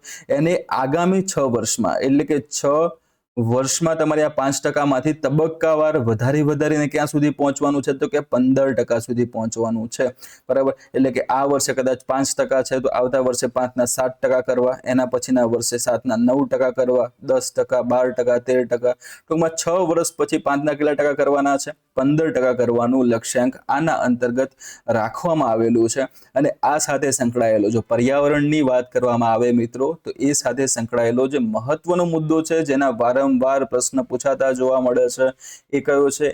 EPR. EPR એટલે શું ભાઈ? તો એને એક્સટેન્ડેડ પ્રોડ્યુસર રિસ્પોન્સિબિલિટી તરીકે ઓળખવામાં આવે છે, બરોબર. એટલે કે જે તે કંપનીઓ આ પ્લાસ્ટિકનું ઉત્સર્જન કરે છે, જે નિર્માણ કરે છે એની પ્રોડક્ટ્સનું, બરોબર. તો પ્રોડક્ટ્સનું નિર્માણ કરવા સાથે જ સંકળાયેલી નથી. એ કચરો જે પણ ત્યાં ફેલાય છે, એનું એકત્રીકરણ અને એનું વ્યવસ્થાપનની જવાબદારી કોની હશે? તો કે એવી કંપનીઓ જેને આનું નિર્માણ કરેલું હશે, બરાબર. એમાં પ્રજાનો રોલ શું? પ્રજાએ પૈસા આપવાના? તો કે ના, પ્રજાએ કોઈ પૈસા એમાં આપવાના નથી. બધી જ જવાબદારી કોની હશે? તો એ ઉત્પાદકની જવાબદારી હશે. તો હવે આ જે EPR અંતર્ગત તમે જોવા જાઓ તો કંપનીઓ એમના જે PIBOS, એટલે કે PIBOS જેને કહેવામાં આવે છે, PIBOS શું? તો P ફોર આવશે પ્રોડ્યુસર્સ, I ફોર આવશે ઇમ્પોર્ટર્સ, અને BO ફોર શું આવશે? તો બ્રાન્ડ ઓનર્સ, બરોબર. એટલે કે આ ત્રણેય જે છે એ હવે તેમના EPR લક્ષ્યાંકોને પૂર્ણ કરવા માટે સિમેન્ટ અથવા તો સ્ટીલ પ્લાન્ટમાં મોકલેલા પ્લાસ્ટિક કચરો જે હશે એના પ્રમાણપત્રોનો ઉપયોગ કરી શકશે, બરોબર. એટલે કે એના દ્વારા શું કર્યું એમને? તો કે એને વ્યવસ્થાપન કર્યું. તો પ્રમાણપત્રના આધારે એ હવે જણાવી શકશે કે જો અમારી જવાબદારી હતી ને, બરાબર, એ જવાબદારી અંતર્ગત આટલો કચરો અમે અહીંયા આ સિમેન્ટ અથવા તો સ્ટીલ ઉદ્યોગમાં મોકલ્યો હતો અને ત્યાં એનું વ્યવસ્થાપન કર્યું છે. તો EPR તમે ધ્યાન રાખજો, બરોબર. તો આ સુધારો સૌથી મહત્વપૂર્ણ રીતે કેમ વધારે ફાયદાકારક છે? તો કે એક તો ઉર્જા સુરક્ષા કરશે, ઉદ્યોગોની કોલસા પરની નિર્ભરતા ઘટાડે છે. બીજી વસ્તુ શું આવશે? પર્યાવરણીય ફાયદો ત્યાં તમને કરતું જોવા મળે છે કે પ્લાસ્ટિક કચરો જે હતો એ જમીનમાં તમે દફન કરો, દાટી દો, બરોબર, અને એના કરતાં એનું તમે ઉર્જા ઉત્પન્ન કરવા માટે ઉપયોગ કરો, બરોબર. તો એક તો લેન્ડફિલની સમસ્યા પણ હલ કરી દીધી, એનર્જી પણ ત્યાંથી મળી ગઈ. કાર્બન ફૂટપ્રિન્ટની વાત કરવામાં આવે, CF સૌથી મહત્વનો મુદ્દો, બરોબર. તો અશ્મિભૂત જે બળતણ હતું, ફોસિલ ફ્યુલ હતું, એના સ્થાને પ્લાસ્ટિકનો ઉપયોગ કરવાથી GHG, બરાબર, ગ્રીન હાઉસ ગેસીસ જે છે, બરોબર, એના ઉત્સર્જનમાં પણ ઘટાડો થઈ શકે છે. એટલે કે બધી રીતે ખૂબ જ ફાયદાકારક એવું આ સ્ટેપ છે એ લેવામાં આવેલું છે, ઠીક છે. ચલો, આમાં તમે જોઈ શકો છો હમણાં 31 માર્ચ ને આ તે બધી થોડી ટૂંકમાં તમને વસ્તુ અહીંયા બતાવેલી છે. નવા નિયમ હેઠળ 2028-29 આ તમે ધ્યાનમાં રાખજો, 2028-29 સુધીમાં રિજિડ પ્લાસ્ટિક પેકેજિંગમાં 60% રિસાયકલ કરેલ સામગ્રીનો ઉપયોગ ફરજિયાત કરવામાં આવશે. આ એને વાત કરી છે. તો આ તમને શું જણાવે છે? તો કે એન્ડ ઓફ લાઈફ ડિસ્પોઝલ છે, એમાં તમારું co processing, waste to energy, waste to oil, અહીંયા જો બધું જ છે, વેસ્ટ ટુ એનર્જી બધી વસ્તુ ત્યાં આગળ વાત કરી, બરોબર. તો વેસ્ટ ટુ ઓઇલ છે, રોડ કન્સ્ટ્રક્શન, આનો સમાવેશ થશે. અને એ અંતર્ગત જે કેટેગરી 1 આવે છે, શું આવશે મિત્રો? કેટેગરી 1 આવે છે, જેને રિજિડ પ્લાસ્ટિક અંતર્ગત ગણવામાં આવે છે. રિજિડ પ્લાસ્ટિક અંતર્ગત એને ગણવામાં આવે છે. તો એના અંતર્ગત 2026-27 હવે જો ડેટા આ ખાસ 2026-27 છે, એમાં 30% રિસાયકલ કરેલ કન્ટેન્ટ હોવું ફરજિયાત છે. અને 2028-29 સુધીમાં 2028-29 સુધીમાં એ કેટલું થશે? 60% થશે. એટલે અહીંયા શેની વાત કરી છે? આ 60% વાત કરી 2028-29 સુધીમાં છે. 26-27 સુધીમાં કેટલું છે? તો કે 30% તમને જોવા મળે છે, બરાબર. કેરી ફોરવર્ડ મિકેનિઝમ પણ તમને આમાં જોવા મળશે. એ અંતર્ગત શું આવે કે જો કોઈ કંપની છે એ 2025-26માં તેનો જે રિસાયકલિંગ ટાર્ગેટ એટલે કે 30% પૂરો ન કરી શકે તો તે દંડ ભર્યા વિના તેને આગામી 3 વર્ષ સુધી એને લંબાવી શકે છે, પરંતુ દર વર્ષે ઓછામાં ઓછું 33% ભરપાઈ એને કરવું પડશે, બરાબર. તો આટલી વસ્તુ આપણે આના અંતર્ગત જોવાની હતી, જે આઈ થિંક બહુ સારી રીતે સમજાવી છે, તમને એનો ખ્યાલ પણ આવ્યો હશે. જુઓ મિત્રો, ટાઈમ આમાં કદાચ બીજી બધી જે ફેકલ્ટીઝ લે છે એના કરતાં તમને થોડો વધારે જોવા મળશે. ડેપ્થ આપણે એવી કવર કરીએ છીએ જે તમારી જીપીએસસીની પરીક્ષા હોય કે સીસીની હોય કે ફોરેસ્ટ ગાર્ડની હોય કે પછી આવનારી કોન્સ્ટેબલની હોય, કોઈ પણ પરીક્ષા હોય એમાં બધામાં કામમાં આવે એ પ્રમાણે આપણે કન્ટેન્ટ આપવાનો પ્રયત્ન કરીએ છીએ. અહીંયા કોઈ જ એક્સ્ટ્રા જે આપણે બિનજરૂરી વસ્તુઓ હોય લેક્ચરમાં ચર્ચા કરવાની, બરોબર, એ મતલબ ન કરવાની જે ચર્ચાઓ આપણે કરતા નથી. જે કોન્ટેન્ટ છે તમારું એ કન્ટેન્ટ સીધે આપણે આપીએ છીએ જેથી કરીને તમને તમારો સમય બચે, તમને સારી એવી વસ્તુ મળે, બરાબર. એટલે એ અમારો ઉદ્દેશ્ય છે. એટલે ટાઈમ તમને અહીંયા આગળ થોડુંક વધારે તમને લાગશે, બરોબર. અને પીડીએફ પણ આપણે આપી જ દઈએ છીએ, એવું નથી કે અમારું છે અમે એને રાખશું બીજા કોઈ શેર નહીં કરીએ, તો પીડીએફ પણ આપી જ દઈએ છીએ, બરાબર. એટલે એક સાથે બે કામ થશે, તમને પીડીએફ પણ મળશે અને સારામાં સારું બેસ્ટ કન્ટેન્ટ મળશે. કોઈ પણ પ્રકારની નકામી બાકાજીકી વગરનું કન્ટેન્ટ તમને અહીંયા આગળ મળશે. જુઓ, આની ખાતરી હું તમને આપીશ. તમે જો મારો આ જે કલાક છે, આ જે કલાક કે 1.5 કલાકનું સેશન જે પણ હશે એમાંથી તમે બાકાજીકી વાળી વાતો કાં તો એવી પછી તમે પોઈન્ટ્સ જોવા જાઓ તો તમને મથીને કદાચ 1-2 મિનિટ, જ્યાં તમને હાલમાં ઇન્સ્ટ્રક્શન આપી રહ્યો છું એ 1-2 મિનિટ તમને એક્સ્ટ્રા એવી મળશે. બાકી બધામાં આપણે કન્ટેન્ટ આપેલું છે. સો જે અન્ય લોકો જે કરે છે એ એમના પોતાના મુદ્દાની વસ્તુ હશે, એના સાથે મારે કંઈ લેવા દેવા નથી. હું આ તમને આપું છું એ હું તમને કહી રહ્યો છું, બરોબર. તો એના માટે થોડોક ટાઈમ વધારે લાગશે, તો થોડીક શાંતિ રાખજો, ફાયદો તમને થશે એની ગેરંટી હું તમને આપું છું. ચલો નેક્સ્ટ જોઈએ આપણે ક્વેશ્ચનમાં. તો એ છે prototype fast breeder reactor PFBR, જે ફરી ચર્ચામાં આવ્યું છે. તે ભારતના કયા ન્યુક્લિયર પ્લાન્ટનો ભાગ છે, બરોબર. 4 ઓપ્શન છે આપની પાસે: તારાપુર, કલ્પક્કમ, નરોરા અને કાકરાપર. હમણાં આ ન્યૂઝ એટલી બધી વાયરલ હતી, એટલી બધી ચર્ચામાં હતી, ન્યૂઝપેપરમાં, સોશિયલ સાઇટ્સ પર, ટેલિગ્રામમાં, બધી જગ્યાએ આ PFBR જે છે એની ચર્ચા થતી તમને જોવા મળી. એટલે કદાચ તમને હવે આનો જવાબ ખ્યાલ હશે. શું આવશે? કે બી જવાબ આવશે. કલ્પક્કમ જે છે એ આનો જવાબ અહીંયા આગળ રહેશે, બરાબર. શોર્ટ એન્ડ સિમ્પલ, નજીકમાં જ આપણે જવાબ એના ત્યાં રાખેલા છે, બરાબર. એટલે તમે આસાનીથી એને ઓળખી શકો. કલ્પક્કમ છે એ ત્યાં આગળ આવશે, ઠીક છે. તો હવે જુઓ, કલ્પક્કમ ખાતે આવેલું ભારતનું PFBR એટલે કે પ્રોટોટાઇપ ફાસ્ટ બ્રીડર રિએક્ટર છે, બરોબર. એ ન્યુક્લિયર પ્લાન્ટ ક્યાં આવેલો છે? તો કે કલ્પક્કમ ખાતે આવેલો તમને અહીં આગળ જોવા મળે છે, બરાબર. ચલો હવે એ સાથે તમે જોવા જાઓ તો કે કલ્પક્કમ ખાતે આવેલો છે, તો આ ન્યૂઝમાં કેમ છે? તો અહીંયા એને શું વાત કરી છે કે કઈ જગ્યાએ આવેલો છે એમ તમને નોર્મલી પૂછેલું છે. જુઓ, આ જ ક્વેશ્ચન પૂછાય, આ જવાબ હોય એ જરૂરી નથી. આ અંતર્ગત હું જે સમજાવું છું એમાંથી ક્વેશ્ચન નીકળશે, એની શક્યતાઓ 100% છે, બરાબર. તો કલ્પક્કમ ખાતે આ જે PFBR આવ્યું છે એની ચર્ચામાં આવવા પાછળનું રીઝન એ છે કે આ રિએક્ટર જે છે એને એપ્રિલ 2026માં, હવે તમને વિચાર આવશે કે માર્ચ ચાલુ છે, એપ્રિલની ન્યૂઝ ક્યાં કવર કરી આ ભાઈએ, બરાબર. તો એપ્રિલના જે આગળના જે 4 થી 5 દિવસો જે છે, બરાબર, ટૂંકમાં 6-7 એપ્રિલ સુધીનું કરંટ આપણે આમાં કવર કર્યું છે. એના પાછળનું રીઝન એ છે કે PSIની પરીક્ષા છે આ રવિવારે, બરાબર. એટલા માટે એમને આ અગાઉના જે 4-6 દિવસ છે એનું કરંટ એમને મળતું રહે, ખાસ ચર્ચામાં છે એટલા માટે, બરાબર. પ્રશ્ન પૂછાશે. તો એપ્રિલ 2026માં આ તમને PFBR જે છે એ PFBR prototype fast breeder reactor છે, એને પોતાની પ્રથમ ક્રિટિકાલિટી હાંસલ કરી છે. જો અહીંયા એક શબ્દ આવશે વારંવાર છતાં તો તમને જોવા મળે છે, એ છે ક્રિટિકાલિટી, બરોબર. એને ક્રિટિકાલિટી હાંસલ કરી છે. તો ક્રિટિકાલિટી જે છે એ વસ્તુ શું છે? તમે કદાચ ઘણી વખતે સાંભળ્યું હશે ક્રિટિકાલિટી તો છે શું? તો ક્રિટિકાલિટી તમને એ બતાવે છે કે તે નિયંત્રિત ન્યુક્લિયર ચેઇન રિએક્શનની શરૂઆત કરે છે અને કંટ્રોલ પણ એને કરી શકશે, બરાબર. તો આ કરવાની ક્ષમતા મળી એને ટૂંકમાં કહી શકો તમે ફર્સ્ટ ક્રિટિકાલિટી તમે એને કહી શકો છો. Okay, ready. ચલો, આ PFBR ની વાત કરવામાં આવે જે કલ્પક્કમ ખાતે આવેલું છે, એની ક્ષમતા કેટલી છે? તો એની ક્ષમતા તમને 500 મેગાવોટની ક્ષમતા તમને જોવા મળે છે. 500 મેગાવોટ ઇલેક્ટ્રિસિટી એ પ્રોડ્યુસ કરવાની ક્ષમતા ધરાવે છે, બરાબર. બીજી વસ્તુ તમે જોવા જાઓ આના અંતર્ગત શું છે તો કે ભારતનો પોતાનો ન્યુક્લિયરમાંથી, બરોબર, એટલે કે પરમાણુ જે છે એ પરમાણુમાંથી ઉર્જા ઉત્પન્ન કરવા માટેનો જે 3 સ્ટેજ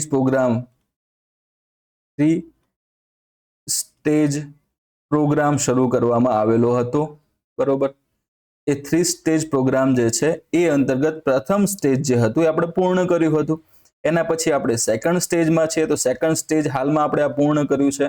હવે આપણે કયા સ્ટેજમાં જશું, તો કે થર્ડ સ્ટેજમાં આપણે જવાની ત્યાં આગળ વાત આવશે. એટલે કે આ જે વસ્તુ તમને જોવા મળી છે PFBR, એ PFBR 3 સ્ટેજ પ્રોગ્રામ છે. એ 3 સ્ટેજ પ્રોગ્રામમાં ક્યાં સ્થાન ધરાવે છે, તો એ આ તમને સેકન્ડ સ્ટેપમાં સ્થાન ધરાવે છે. એટલે PFBR ક્યાં આવશે, ફરીથી જોઈ લેજો મિત્રો, તો સેકન્ડ સ્ટેજમાં તમને આવતું જોવા મળે છે. બરાબર, તો આ અંતર્ગત એટલે કે પરમાણુ જે છે એમાંથી ઉર્જા મેળવવા માટેના 3 સ્ટેજ પ્રોગ્રામ જે છે, ખાસ કરીને શેના માટે, તો કે ભારત પાસે જે થોરિયમ નામના પરમાણુ જે તત્વ જે છે, બરોબર, એનો ખૂબ મોટો ભંડાર રહેલો છે. તો એમાંથી એનર્જી ડાયરેક્ટલી આપણે યુઝ નથી કરી શકતા, એટલે કે થોરિયમને તમારે કન્વર્ટ કરવું પડશે.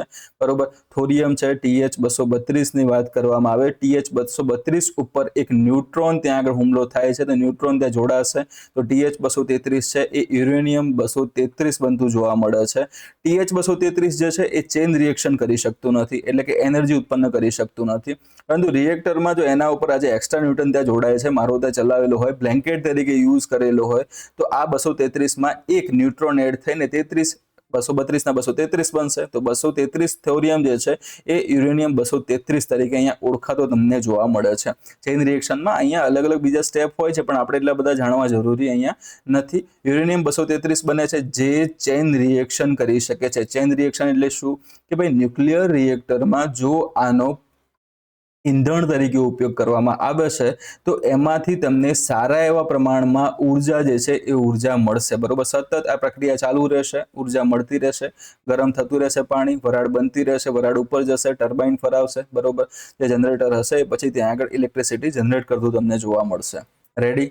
ચલો, આટલી વસ્તુમાં ખાસ તમારે ધ્યાનમાં રાખવાની હતી. હવે નેક્સ્ટ જોઈએ આપણે પરમાણુની વાત છે, તો પરમાણુઓમાં 2 છે. એક તો યુરેનિયમ તમને જોવા મળે છે, બરોબર, બીજું તમને થોરિયમ જોવા મળે છે. ઓકે, તો યુરેનિયમનું પ્રમાણ ભારત પાસે તમે જોવા જાઓ, ભંડાર ભારત પાસે એટલા બધા તમને જોવા મળતા નથી, પણ ભારત પાસે જે ભંડાર છે થોરિયમનો છે. ઠીક છે, તો થોરિયમ જે છે એનો ભંડાર ભારત જે છે વિશ્વમાં સૌથી વધારે ભંડાર ધરાવે છે, લગભગ 25%, બરોબર, 25% આસપાસ તમને ભારતમાં થોરિયમના ભંડાર જોવા મળે છે. અને આની જાણ ડોક્ટર હોમી ભાભાને પણ હતી. હોમી જહાંગીર ભાભા, બરોબર, આપણા મહત્વના પરમાણુ વિજ્ઞાની, બરોબર, ભારતીય પરમાણુ વિજ્ઞાનના પિતા પણ તમે કહી શકો છો એમને. તો હોમી જહાંગીર ભાભાને એનો ખ્યાલ હતો, એટલે કે એ વખતે 1950s છે, એના પછીનો જે સમયગાળો હતો એ દરમિયાન આમણે જ આ 3 સ્ટેજ પ્રોગ્રામ જે હતો એ બનાવ્યો હતો, અને જે આપણને હાલમાં થતો જોવા મળે છે. બરોબર, અમુક કારણવશ વચ્ચે પ્રોગ્રામની ઝડપ થોડી ધીમી પડી ગઈ હતી, એટલે આમાં બહુ ટાઈમ લાગ્યો. બાકી આ કોનું સપનું હતું, કોના દ્વારા આને બનાવવામાં આવ્યો હતો? જવાબ શું આવશે ભાઈ? હોમી જહાંગીર ભાભા આવશે. થોરિયમ સાથે વાત, થોરિયમનો વપરાશ કરવા માટે 3 સ્ટેજ પ્રોગ્રામ છે, બરોબર, યુરેનિયમ માટે નથી, એ પણ ધ્યાનમાં રાખજો. થોરિયમ જ કેમ, તો કે ભારતમાં 25%. સૌથી વધારે ભારતમાં થોરિયમ તમને ક્યાં જોવા મળે છે, તો કે જે આપણા જે દક્ષિણી કિનારાઓ છે, એટલે કે કોરોમંડલને જે આપણે જે તટ વિસ્તારો છે, એટલે ખાસ કરીને તમે જુઓ આ જે ભાગ આવ્યો, તો એમાં તમારો કેરળનો વિસ્તાર છે, તમિલનાડુના જે વિસ્તાર છે, તો એ તરફ જોવા મળતી મોનેઝાઇટ નામની રેતી છે. એટલે કે જે તટીય વિસ્તારોમાં જે મોનેઝાઇટ રેતી છે, એ મોનેઝાઇટ રેતીમાં આ થોરિયમ છે એ તમને ભળેલું જોવા મળે છે. તો અહીંયાથી એને અલગ કર્યું, અલગ કરીને આપણે રિએક્ટરમાં લઈ આવ્યા. સેકન્ડ તબક્કા અંતર્ગત આપણને આ ક્રિટિકલિટી મળી ગઈ છે, એટલે કે થર્ડ તબક્કામાં ડાયરેક્ટલી હવે થોરિયમનો યુઝ થશે. તો હવે યાદ રાખો, થોરિયમનો ઈંધણ તરીકે ઉપયોગ કયા તબક્કામાં થશે, તો એ જવાબમાં આવશે તમારું થર્ડ સ્ટેજ.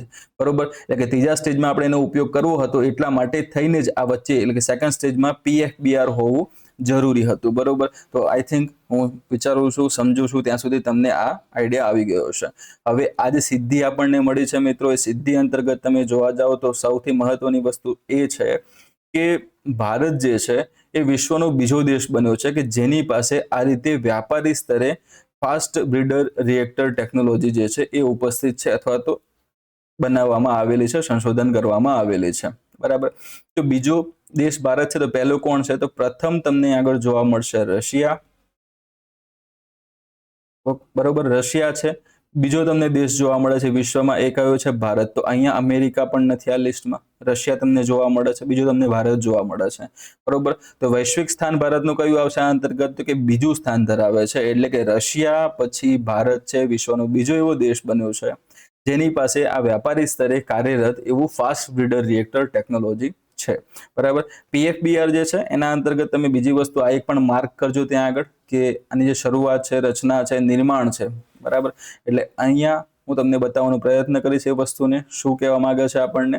તો આ પીએફબીઆર જે છે એના વિકાસકર્તા તરીકે જોવા જાવ તો કોણ આવશે ત્યાં આગળ, તો કે ભાવિની આવશે. એમાં ભાવિની આવશે. ભાવિનીનું પૂરું નામ શું છે, તો ભાવિની છે એનું પૂરું નામ આવશે ભારતીય નાભિકીય વિદ્યુત નિગમ લિમિટેડ, બરોબર. ભાવિનીનું પૂરું નામ શું આવશે, ભારતીય નાભિકીય વિદ્યુત નિગમ લિમિટેડ એને કહેવામાં આવે છે. અને આની જે ડિઝાઇન, જો આ વિકાસકર્તા કોણ છે, તો કે ભાવિની છે. ડિઝાઇન કોણે કરી હતી આ પીએફબીઆર ની, તો ડિઝાઇનમાં તમારા આવશે IGCAR.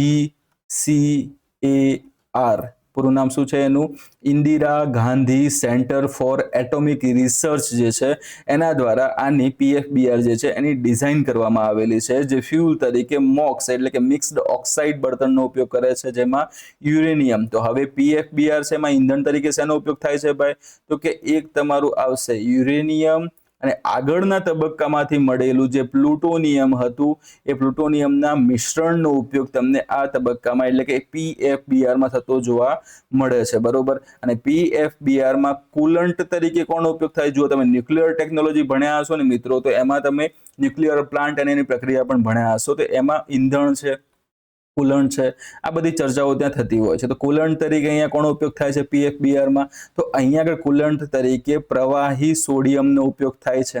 શેનો, પ્રવાહી સોડિયમનો ઉપયોગ થતો આપને જોવા મળે છે. જે આ પ્રવાહી સોડિયમ છે એ શું કરશે, તો ન્યુટ્રોનને ધીમા પડવા દેતું નથી, બરાબર. અને એ ફાસ્ટ રિએક્શન માટે તમને જરૂરી એવું જોવા મળે છે, બરાબર. તો ખાસ ધ્યાનમાં રાખજો સોડિયમ સાથે સંબંધિત વસ્તુને. અને બ્રીડર કેમ કીધું, અહીંયા તમને કદાચ વિચાર આવે કે ફાસ્ટ બ્રીડર, તો આને બ્રીડર કેમ કહેવામાં આવે છે, તો બ્રીડર કહેવામાં આવે છે એના પાછળનું રીઝન એ છે કે આ જે રિએક્ટર છે, ઠીક છે, એ જેટલા પ્રમાણમાં આ જે રિએક્ટર છે એ જેટલા પ્રમાણમાં ઈંધણનો ઉપયોગ કરે છે એના કરતાં વધારે પ્રમાણમાં એ ઈંધણનું ઉત્પાદન કરતું જોવા મળે છે. એટલે કે બ્રીડિંગ, બરોબર, નવું બનાવવું, ઉત્પન્ન કરવું, એની સાથે સંકળાયેલો આ તમને શબ્દ જોવા મળે છે, બરાબર. એટલે કે જેટલું બળતણ વાપરે એના કરતાં વધારે બળતણ એ ઉત્પન્ન કરે છે. પ્લુટોનિયમ 239 ને બધી વસ્તુ ત્યાં આગળ આવશે, ઠીક છે. તો આ પ્રક્રિયામાં યુરેનિયમ 238 છે એના બ્લેન્કેટમાંથી નવું બળતણ તમને પણ બનતું જોવા મળશે. ઘણી વખતે થોરિયમનો પણ ડાયરેક્ટલી ત્યાં યુઝ થતો જોવા મળે છે, બરોબર. પણ એ બ્લેન્કેટ મટીરિયલ હશે, બરાબર, ફ્યુલ નહીં હોય, આ યાદ રાખજો. ચલો રેડી. હવે કદાચ તમને એવું પૂછી લે ત્યાં આગળ કે ભાઈ કે ના, આજે 3 તબક્કામાં આજે મહત્વનો બીજો તબક્કો આપણે મેળવી લીધો, તો અગાઉના 1, 2, 3 કયા હતા, તો પહેલો જે તબક્કો હતો એ હતો આપણો PHWR, બરાબર.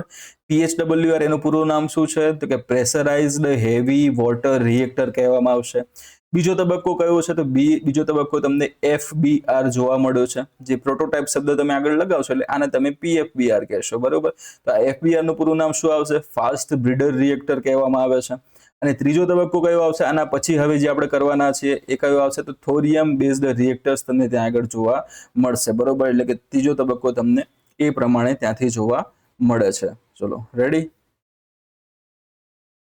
હા, બીજી વસ્તુ છે આ ત્રીજો તબક્કો, આનું નામ શું તમે કહેવાના છો, આને AHWR કહેવાનું છે. શું છે, AHWR. ઓકે.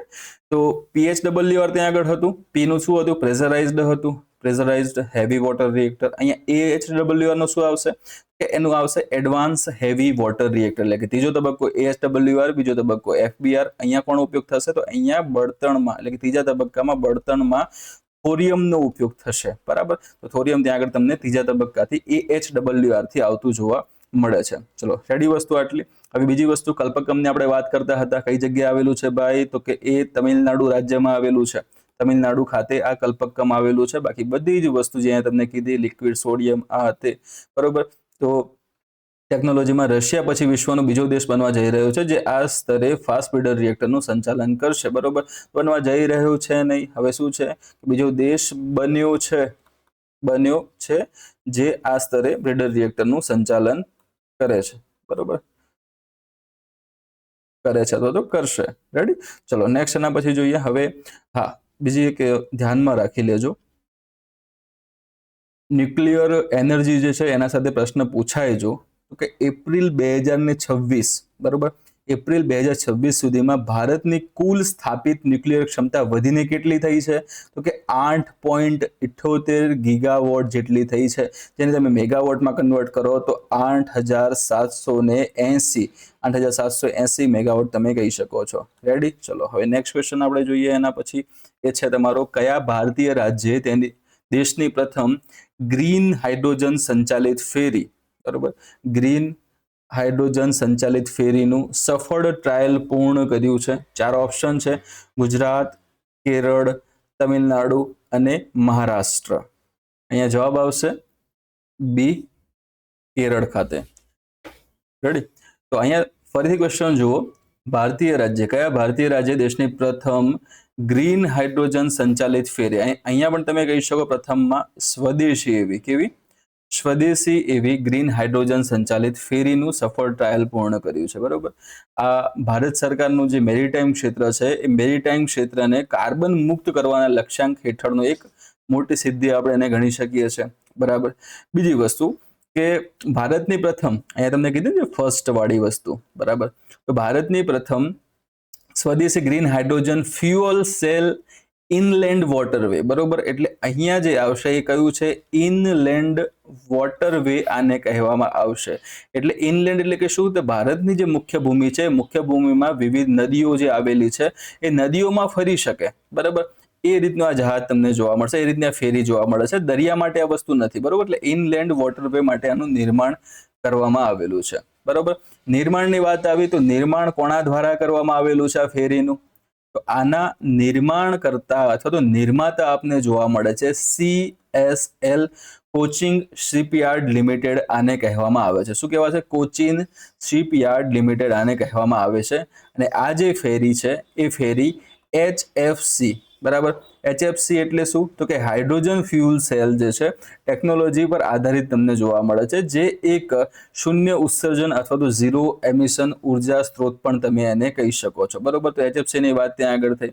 વેસલ અંતર્ગત તમે જોવા જાવ તો આ વેસલ જે છે એ તમને 24 મીટર જેટલું લાંબુ જોવા મળે છે, બરાબર. 50 જેટલા મુસાફરો, 50 જેટલા પેસેન્જર્સ છે એને લાવવા લઈ જવાની સુવિધા એ પ્રોવાઈડ કરે છે. હાલમાં ટેસ્ટિંગ એનું અહીંયા કેરળ ખાતે થયું છે, પણ આવનારા સમયમાં એને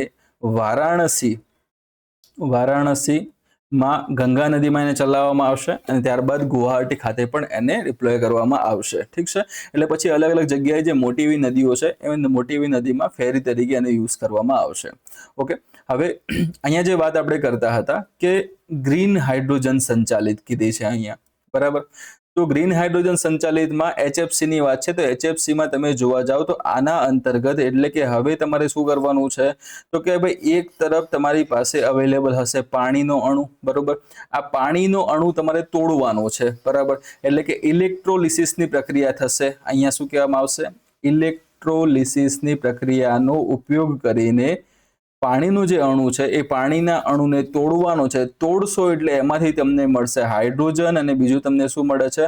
ઓક્સિજન મળે છે. રેડી? હાઇડ્રોજન અને ઓક્સિજન તમને ત્યાંથી મળતો જોવા મળે છે. એટલે ઇલેક્ટ્રોલિસિસની પ્રક્રિયામાં તમારે શેની જરૂર પડશે ભાઈ? તો કે વીજળીની જરૂર પડશે, બરાબર. વીજળી તમારે ક્યાંથી આવશે? તો અત્યારે આપણને ખબર છે આપણે વીજળી ક્યાંથી આવે છે, બરાબર.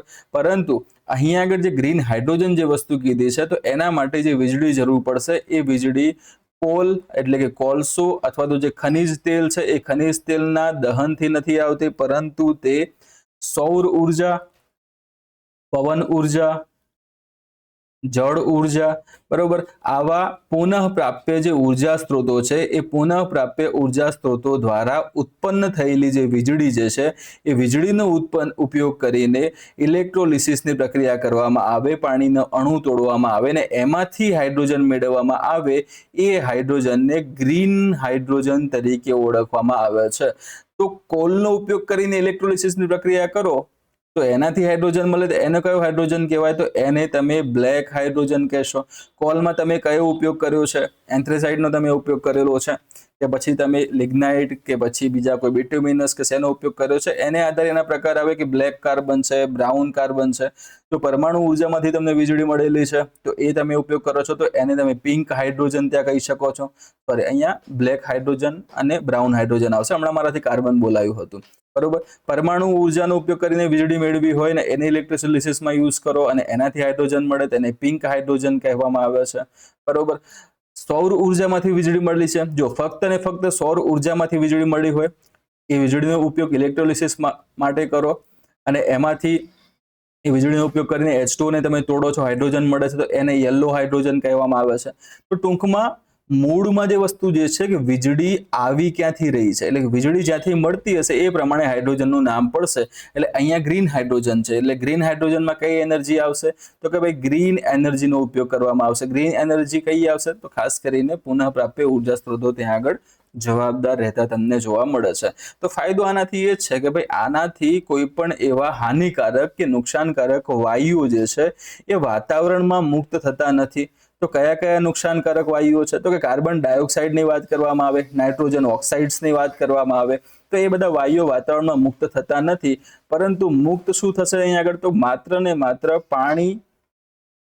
પાણીની વરાળ તમને મુક્ત થતી જોવા મળે છે ને એ વરાળ એટલે કે હીટ દ્વારા જ પછી ત્યાં આગળ આની જે સિસ્ટમ્સ ચાલતી હોય છે અને એને એ જે જહાજ હશે એને આગળ લઈ જવા માટે હેલ્પ કરશે, બરાબર. ટૂંકમાં પર્યાવરણ નુકસાનકારક એવા કોઈ પણ ઉત્સર્જન કરતું નથી. એટલા માટે પર્યાવરણ માટે ભારતના જે પર્યાવરણ સંદર્ભિત જે પણ ગોલ્સ છે એ માટે ખૂબ જ સારી એવી વસ્તુ આપણે આને ગણાવી શકીએ છીએ. રેડી? તો આટલું ધ્યાનમાં રાખજો. શેના અંતર્ગત? HFC જે કીધી છે તેના અંતર્ગત, બરોબર. જે ભારત સરકારની એક પહેલ છે જેને કહેવામાં આવે છે હરિત નૌકા પહેલ. કઈ પહેલ છે? હરિત નૌકા પહેલ જે આપને જોવા મળે છે એના અંતર્ગત, એટલે કે એમાં શું નક્કી કર્યું છે તો કે શિપિંગ મંત્રાલય છે એના દ્વારા આ ઇનિશિયેટિવ છે એ શરૂ કરવામાં આવેલું છે જેનો ઉદ્દેશ્ય છે અંતરિયાળ જળમાર્ગો એટલે કે ઇનલેન્ડ વોટરવેઝ જેને કહીએ છીએ આપણે, એ અંતરિયાળ જળમાર્ગો પર ઇકો ફ્રેન્ડલી જહાજો લાવવાનો, બરોબર. એટલે કે નદીઓમાં જે જહાજ ફરાવો છો એ ઇકો ફ્રેન્ડલી હોય તો નદી અને એની આસપાસની પણ જે ઇકોસિસ્ટમ છે એને નુકસાન પહોંચે નહીં, બરોબર. જે આપણું આત્મનિર્ભર ભારત છે, આત્મનિર્ભર ભારતના ઉપર પણ એનું વ્યૂહાત્મક મહત્વ જોવા મળે છે. કઈ રીતે? તો સ્વદેશી છે એટલા માટે, બરાબર. તો સંપૂર્ણપણે ભારતમાં ડિઝાઇન અને વિકસિત કરવામાં આવેલી છે, બરોબર. આપણું ભારતનું જે મેરીટાઈમ ઇન્ડિયા વિઝન 2030 છે, બરોબર, એના અંતર્ગત એટલે કે ભારત જે છે તેના પ્રમુખ બંદર ઉપર ગ્રીન હાઇડ્રોજન હબ, બરોબર, સ્થાપવાની યોજના ધરાવે છે. તો એ પણ આનાથી ફાયદાકારક એને રહેશે, હાઇડ્રોજન ત્યાંથી એને મળતું રહેશે. અને આ જે સફળતા જે મળી છે, સફળતા સાથે ભારત છે એ વિશ્વના એવા ઘણા ગાંઠા દેશોની યાદીમાં સામેલ થયું છે કે જેમની પાસે હાઇડ્રોજન આધારિત જહાજ ટેકનોલોજી હોય, બરોબર. તો એક રીતે આપણે હવે ગ્લોબલ લીડર પણ બની રહ્યા છે આ ક્ષેત્રમાં, ઠીક છે. તો આટલું ખાસ ધ્યાનમાં રાખજો. એ અંતર્ગત તમે અહીંયા જોઈ શકો છો એક્સ્ટ્રા ઇન્ફોર્મેશન તમને અહીંયા આગળ આપેલી જ છે કે નેશનલ ગ્રીન હાઇડ્રોજન જે મિશન જે શરૂ કરવામાં આવેલું છે એનો પણ એક ભાગ તમને જોવા મળે છે. અને આ સફળતા બાદ હવે વારાણસી અને ગુવાહાટી જેવા નદી કિનારે આવેલા શહેરોમાં પણ આવી હાઇડ્રોજન નૌકાઓ શરૂ કરવાનું આયોજન કરવામાં આવેલું છે, એટલે કે આયોજન હવે છે, બરાબર.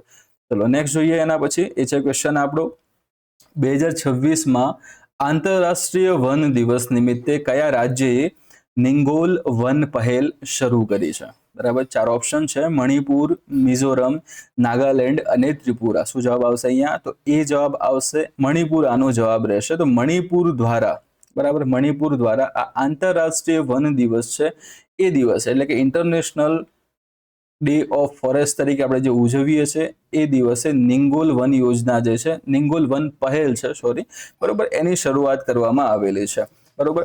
તો મણિપુર સરકાર એક તો ડાયરેક્ટલી આમાં ઇન્વોલ્વ જોવા મળે છે અને બીજી વસ્તુ કે આ જે પહેલ છે એ ઇકો ફેમિનિસ્ટ, આપણે શું કહી શકીએ એને? ઇકો ફેમિનિસ્ટ પહેલ તરીકે તમે આને અત્યંત મહત્વની ગણી શકો છો, જે વન સંરક્ષણમાં મહિલાઓની ભાગીદારી અને ગેરકાયદેસર પ્રવૃત્તિ રોકવા પર કેન્દ્રિત છે, બરાબર. લોન્ચિંગની વાત કરીએ આપણે તો એ અંતર્ગત ક્યારે એની લોન્ચ કરવામાં આવી? તો ભાઈ જો આંતરરાષ્ટ્રીય વન દિવસ છે એની ઉજવણી 22 માર્ચના દિવસે થાય છે, બરોબર. ક્યારે આની ઉજવણી થાય છે? તો કે ભાઈ 22 માર્ચના રોજ આંતરરાષ્ટ્રીય વન દિવસ તે ઉજવવામાં આવે છે. એટલે કે તમે કહી શકો કે 22 માર્ચના રોજ આ જે નિંગોલ વન પહેલ છે એની શરૂઆત કરવામાં આવેલી છે. બરોબર, આંતરરાષ્ટ્રીય વન દિવસના ઉજવણીના ભાગ સ્વરૂપે. બરાબર, ફરીથી તમને કહી દઉં ઉદ્દેશ્ય શું છે, તો કે વન સંરક્ષણ કરવાનું છે અને વન સંરક્ષણમાં સામુદાયિક ભાગીદારી વધારવી અને એમાંય ખાસ કરીને મહિલાઓના નેતૃત્વ હેઠળ જંગલોના જતન કરવા. બરાબર, તો એ અંતર્ગત નિંગોલ વન પહેલ, જેમાં નિંગોલ જે છે એનો મતલબ શું થશે, તો નિંગોલ જે છે એમનો મણિપુરી અથવા તો તમે કહી શકો ત્યાં આગળ જે લાર્જલી બોલાતી એવી ભાષા મેઈતેઈની વાત કરવામાં આવે તો મેઈતેઈ ભાષામાં આ જે નિંગોલ છે એ નિંગોલનો અર્થ થાય છે દીકરીઓ, દીકરીઓ અથવા તો મહિલાઓ તમે એને કહી શકો છો. બરોબર, એટલે કે નિંગોલનો મતલબ શું થશે એમની ભાષામાં, તો કે આપણે એને દીકરીઓ અથવા તો મહિલાઓ તરીકે એમને ઓળખીએ છીએ. આ શબ્દ માટે એમને ત્યાં આગળ મેઈતેઈ ભાષામાં નિંગોલ શબ્દ વાપરવામાં આવે છે. બરોબર, જે આ પહેલ છે એ પ્રકૃતિ ઉછેરમાં મહિલાઓની ભૂમિકાને રેખાંકિત કરતું તમને જોવા મળે છે. ઇકો ફેમિનિસ્ટ મોડેલ તમને શરૂઆતમાં જ કીધું હતું. કેમ? કારણ કે આના અંતર્ગત SSGsની વાત કરવામાં આવશે. બરાબર, સેલ્ફ હેલ્પ જૂથ જે ગ્રુપ છે, બરાબર, ગુજરાતીમાં તમે એને સ્વસહાય જૂથો કહી શકો છો. બરાબર, તો આ બધું તમે જોયું. બે વસ્તુમાં તમને સતત જોવા મળી. એક હતી વન સંરક્ષણની વાત અને બીજી વસ્તુ તમને ત્યાં આગળ જોવા મળે છે કે આનો ગેરકાયદે ઉપયોગ, આપણે એવો શબ્દ ત્યાં આગળ જોયો હતો. તો આના પાછળનું રીઝન શું છે, આ હું બોલ્યો એના પાછળનું કારણ શું, તો કારણ એનું એ છે કે જે મહિલાઓના આગેવાની હેઠળ આજે નિંગોલ વન પહેલ શરૂ કરી છે, તો એમાં જે આ પહાડી વિસ્તારો ત્યાં આગળ જે આવેલા છે એ પહાડી વિસ્તારોમાં થતી ગેરકાયદેસર એવી અફીણની ખેતી. શેની ભાઈ? અફીણની ખેતી. હવે અફીણ વિશે આપણે માહિતી ના ધરાવતા હોય એવું તો છે નહીં. અફીણ વિશે બહુ સારી રીતે આપણે જાણીએ છીએ. બરોબર, અફીણની ખેતી જેને પોપી કલ્ટિવેશન પણ કહેવામાં આવે છે. શું કહેવામાં આવશે ભાઈ ઇંગ્લિશમાં? એને પોપી કલ્ટિવેશન તરીકે પણ આને ઓળખવામાં આવે છે. તો આ અફીણની ખેતી ત્યાં આગળ પહાડી વિસ્તારોમાં જે થાય છે એ કેવી છે? ગેરકાયદેસર છે. બરાબર, કેવી આવશે મિત્રો? ગેરકાયદેસર તમે આને કહી શકો છો. તો ગેરકાયદેસર આ જે ખેતી થાય છે એ ખેતીને રોકવાની છે. બરોબર, એ ખેતીને શું કરવાનું છે? તો રોકવાનું છે. રોકીને તમે શું કરશો? તો એની જગ્યાએ અન્ય ઝાડ વાવવાના છે, અન્ય તમારે વૃક્ષ વાવવાની યોજના તમને આ નિંગોલ વન પહેલમાં જોવા મળશે. એટલે કે જે વિસ્તારોમાં આવી ખેતી થાય છે તેવી જમીનો જે ખાલી હશે એ ખાલી જગ્યાએ તમારે હવે વૃક્ષ વાવવાના છે. પરંતુ વૃક્ષ એવા વાવવાના છે કે જેના પર્ણ, જેના પુષ્પ, જેના મૂળ, ફળ અથવા તો અન્ય વાનસ્પતિક જે અંગો જે છે એ અંગો આપણને ઉપયોગપૂર્ણ થાય. બરોબર, એનું તમે વેચાણ કરી શકો, એમાંથી તમે સારું એવું મૂલ્ય તમે કમાઈ શકો, સારા એવા પૈસા કમાઈ શકો. બરોબર, તો એ સારા એવા આજીવિકાના સ્ત્રોતો ઊભું કરવા માટેનું આ એક પહેલ તમે કહી શકો છો. બરોબર, ટૂંકમાં અફીણને કાઢો, સારા એવા વૃક્ષ વાવો જે ફાયદાકારક છે. ફાયદાકારક તો અફીણ પણ છે જ, પરંતુ એ નુકસાનકારક હેલ્થ માટે છે.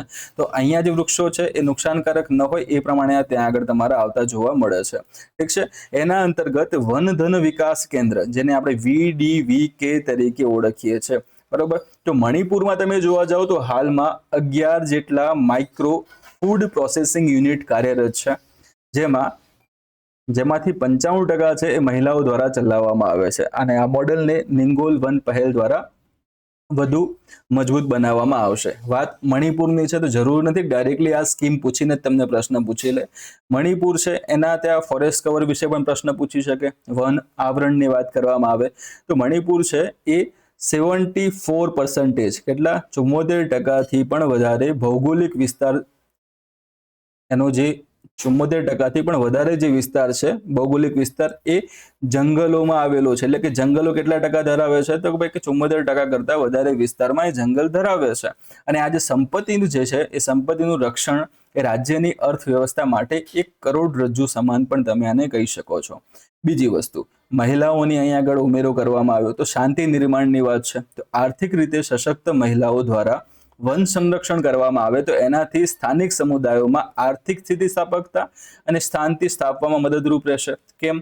તો કે ભાઈ અહીંયા આગળ જે અફીણની વાત કરતા હતા, ગેરકાયદેસર હતું, સતત ત્યાં આગળ એમાં ડખા થતા હોય તો એ વિસ્તાર સરખી એવી રીતે સ્થાયી અથવા તો શાંત થઈ શકતો નહોતો, બરોબર. તો હવે તમે આને જ કાઢી નાખો તો હવે એની જગ્યાએ બીજા સારા એવા ઝાડ કે વૃક્ષ વાવવામાં આવે છે તો એ વિસ્તારમાં શાંતિ પણ સ્થપાશે. બાયોડાયવર્સિટીની પણ વાત એના અંતર્ગત આવશે, બરાબર.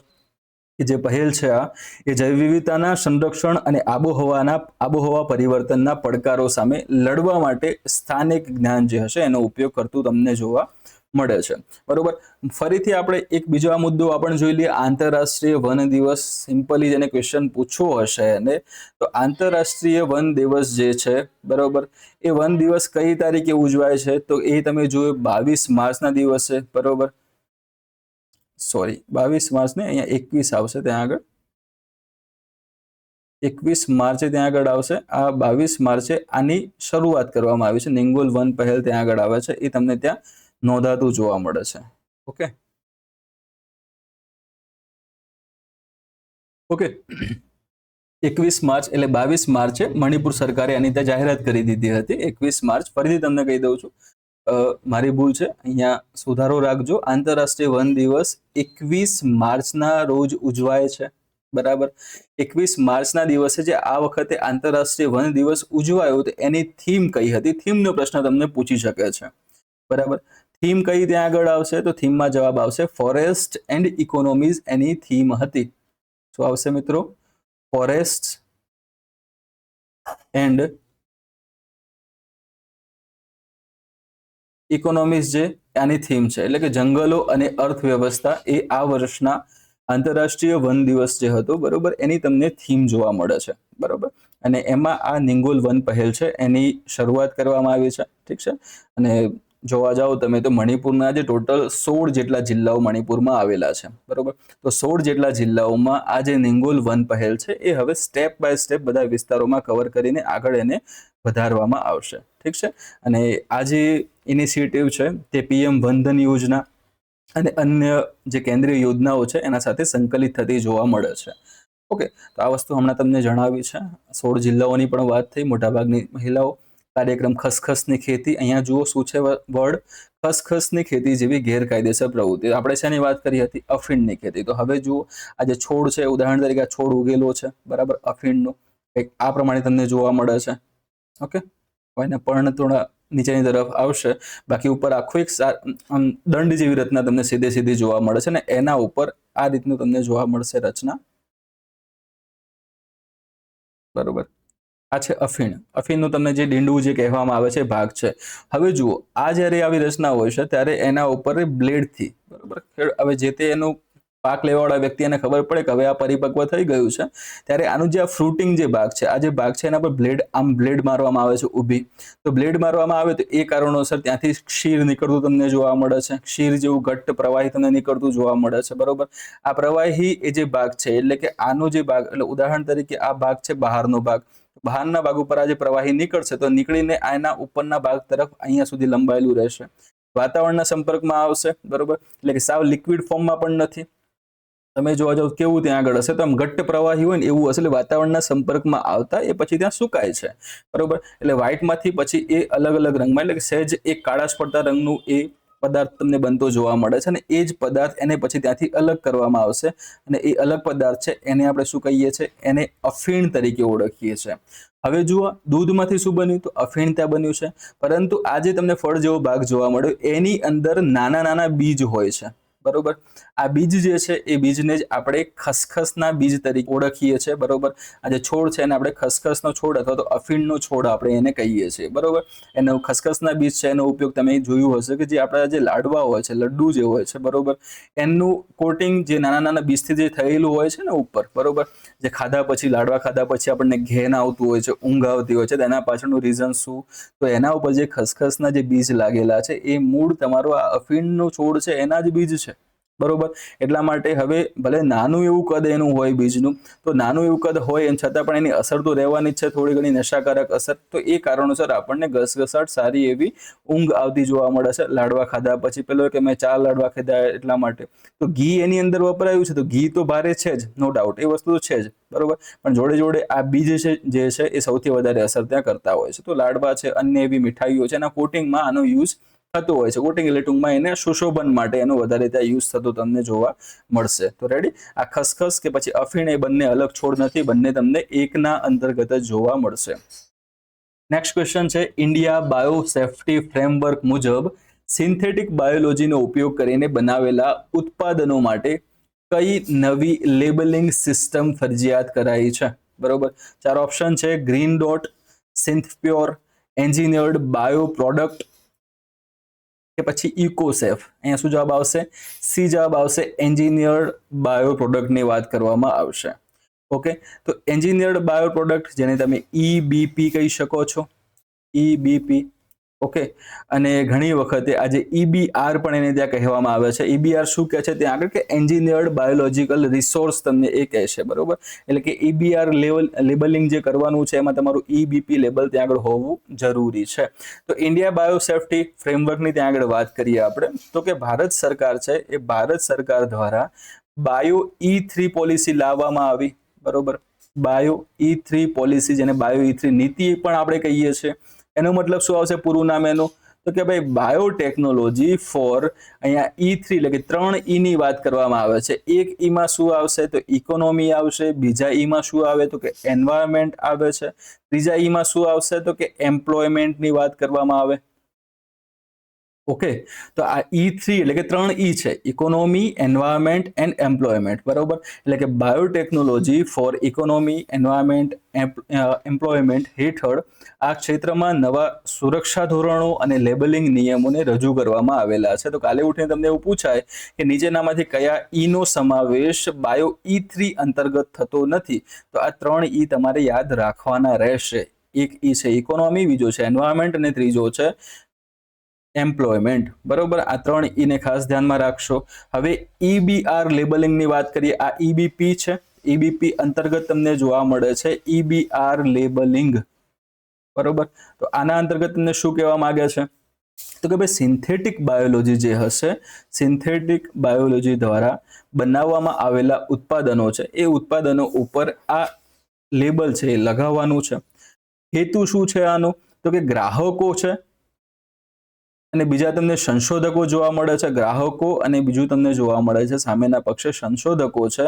એ ગ્રાહકો અને સંશોધકોને એ જાણકારી આપવી કે ઉત્પાદન કુદરતી રીતે નહીં પરંતુ પ્રયોગશાળામાં કરવામાં આવેલું છે. પ્રયોગશાળામાં ડિઝાઇન કરેલ જે લિવિંગ સિસ્ટમ છે એના દ્વારા તૈયાર કરવામાં આવેલું છે. બરાબર, હવે ઉદાહરણ તરીકે તમે કોઈ પણ જગ્યાએ એટલે એક્સ નામની જગ્યાએ જમવા જાઓ છો, તમે મીટ ઓર્ડર કરો છો, મીટનો જે રેગ્યુલર પ્રાઇસ છે એ પ્રાઇસ તમે ચૂકવો છો, તમને એમ લાગે કે મીટમાંથી અમને આ ફાયદા મળે છે, તે ફાયદા મળે છે, એમ કરીને મીટ તમારા સામે આવ્યું, તમે એને ખોરાક તરીકે ઉપયોગમાં લીધું. બરોબર, તમને ફાયદો થયો ના, કંઈક ડખો થાય છે, તમે ત્યાં ટેસ્ટ કરાવો છો, તમને ખબર પડશે કંઈક નવા જૂની છે.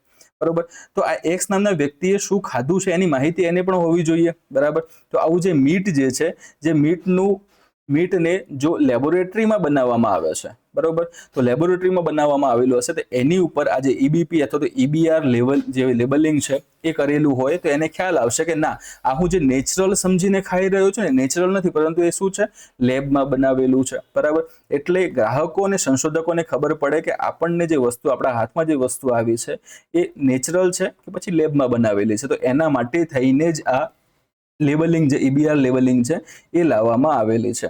રેડી, આ અંતર્ગત નિયમનકારી સત્તા તમને એના ક્યાંથી મળતી જોવા મળે છે તો કે ભારતમાં જે બાયોસેફ્ટી છે એનું નિયમન એન્વાયરમેન્ટ પ્રોટેક્શન એક્ટ છે આપણો 1986 નો. બરોબર, એના અંતર્ગત આવેલા નિયમો 1989 ના જે રૂલ્સ છે એ રૂલ્સ દ્વારા આનું નિયમન થતું જોવા મળે છે, જે સિન્થેટિક બાયોલોજીના ઉત્પાદનોને જીનેટિક એન્જિનિયરિંગની વ્યાખ્યામાં સમાવીને કડક દેખરેખ હેઠળ લાવવામાં આવ્યા છે. બરોબર, એ અંતર્ગત RCGM, IBSC એવી અલગ અલગ સંસ્થાઓ ત્યાં કામ કરતી હોય છે, મૂલ્યાંકન કરતી હોય છે. બરોબર, તો એ તમને ત્યાં આગળ આવતું એમાં જોવા મળે છે. રેડી, નેક્સ્ટ એના અંતર્ગત તમે જુઓ છો તો અહીંયા જે આપણે વાત કરેલી છે DBT, ડિપાર્ટમેન્ટ ઓફ બાયોટેકનોલોજી. તો હવે હમણાં તમને કીધું એ પ્રમાણે કે લેબ ગ્રોન મીટ, બરોબર, કૃત્રિમ ચામડું, જરૂરી નથી કે જીવો ઉપરથી જ ચામડું તમને મળતું હોય, લેબોરેટરીમાં પણ હવે ચામડું બનાવવામાં આવે છે. બરોબર. તો કૃત્રિમ ચામડું બનાવવામાં આવે તો એમાં કોઈ જીવ મારવામાં આવે તો કે ના, જીવને મારવામાં નથી આવતા. લેબોરેટરીની અંદર રહેલા જે વિશિષ્ટ એવા સૂક્ષ્મ જીવાણુઓ જે છે એનો ઉપયોગ કરીને નિર્માણ કરવામાં આવે છે. બીજું છે સુધારેલા સૂક્ષ્મ જીવોમાંથી બનાવેલા ઉત્પાદનો પર હવે કયો માર્ક હોવો જરૂરી છે તો કે EBP માર્ક, EBP લેબલ હોવું જરૂરી રહેશે. બરાબર. નેક્સ્ટ છે સિન્થેટિક બાયોલોજી. એ વિજ્ઞાનનું એવું ક્ષેત્ર છે જે જૈવિક ઘટકોને ફરીથી ડિઝાઇન કરે છે. એટલે આની વાત હું હમણાં તમને જણાવું છું. બરોબર. તો હવે આના અંતર્ગત શું તમને કહે છે તો પહેલી વસ્તુ જે અહીંયા આગળ આવશે એ છે તમારો કાર્ટાજેના પ્રોટોકોલ. બરોબર. એન્વાયરમેન્ટમાં તમે આ વસ્તુ ભણ્યા હશો. કાર્ટાજેના પ્રોટોકોલ જે છે એ જે પ્રોટોકોલ છે એના અંતર્ગત તમે જુઓ તો ભારત પહેલા તો આનું સભ્ય તમને જોવા મળશે. બરોબર. અને આના અંતર્ગત શું કહે છે તો કે જીવંત રૂપાંતરિત સજીવો, જેને આપણે LMOs કહીએ છીએ, એનું પૂરું નામ શું આવશે? લિવિંગ મોડિફાઈડ ઓર્ગેનિઝમ્સ જે છે, બરોબર, એની સુરક્ષિત હેરફેર સાથે સંબંધિત તમને આ જોવા મળે છે. કોણ? તો કે કાર્ટાજેના પ્રોટોકોલ. બરોબર. તો આ અંતર્ગત તમે જોવા જાઓ તો હવે જુઓ અહીંયા આગળ જીવંત જે છે, બરોબર, એની અંદર સુધારો પણ એને કરેલો છે. એનો મતલબ એ થયો કે સિન્થેટિક બાયોલોજી જે છે એ સિન્થેટિક બાયોલોજીના જે ઉત્પાદનો છે એ ઉત્પાદનો સીધા આ પ્રોટોકોલ જે છે, કાર્ટાજેના પ્રોટોકોલ જે છે એના કાર્યક્ષેત્ર અંતર્ગત તમને આવતા જોવા મળે છે. બરોબર. તો એ ધ્યાનમાં ત્યાં આગળ રાખશો. આની જે શરૂ કરવામાં આવેલી છે એની નોડલ એજન્સી તરીકે કોણ કામ કરે છે? તો નોડલ એજન્સી તરીકે ડિપાર્ટમેન્ટ ઓફ બાયોટેકનોલોજી અને સાયન્સ એન્ડ ટેકનોલોજી મિનિસ્ટ્રી કામ કરતી તમને જોવા મળે છે. શરૂઆતમાં જ તમે જુઓ છો કે DBTA માર્ગદર્શિકા આ જાહેર કરેલી છે. બરોબર. તો એટલું ખાસ આમાં ધ્યાન રાખજો. આટલી વસ્તુ તમારે આના માટે ઇનફ રહેશે. બરોબર. ટૂંકમાં તમારી સામે જે વસ્તુ આવી છે એ નેચરલ છે કે પછી કૃત્રિમ છે એના વિશેનું આ એક માર્ક, એક લેબલ ત્યાં આગળ રહેશે. રેડી? ચલો નેક્સ્ટ છે એના પછી એ છે તમારું ન્યૂઝ ઇન શોર્ટ. આપણે આમાં એવી ન્યૂઝનો સમાવેશ કરેલો છે કે જેને વધારે ડીપમાં આપણે જોવાના નથી, શોર્ટમાં જોવાના છે. પરંતુ ઇમ્પોર્ટન્સ આની કેટલી છે? તો ઇમ્પોર્ટન્સ આની સારી એવી છે એટલે આપણે એને કવર કરવાની છે, છોડી નથી દેવાની. બરોબર. તો ધ્યાનમાં રાખજો. પહેલો ક્વેશ્ચન, સમાચારમાં રહેલ સલ્ફર ટેગિંગ ટેકનોલોજી કયા હેતુ માટે વાપરવામાં આવે છે? તો નકલી ખાતર અને બળતણની ઓળખ કરવા માટે. બીજો ક્વેશ્ચન છે, ભારતની પ્રથમ AI સંચાલિત ડિજિટલ હેરિટેજ આર્કાઇવ પ્રોજેક્ટ હેઠળ કયા સ્થળનું 3D મેપિંગ પૂર્ણ કરવામાં આવ્યું છે? તો મોઢેરાનું સૂર્ય મંદિર જવાબ રહેશે, જે ગુજરાતના મહેસાણા જિલ્લામાં આવેલું તમને જોવા મળે છે. એનું શું કર્યું છે આ લોકોએ? તો કે 3D મેપિંગ પૂર્ણ કર્યું છે.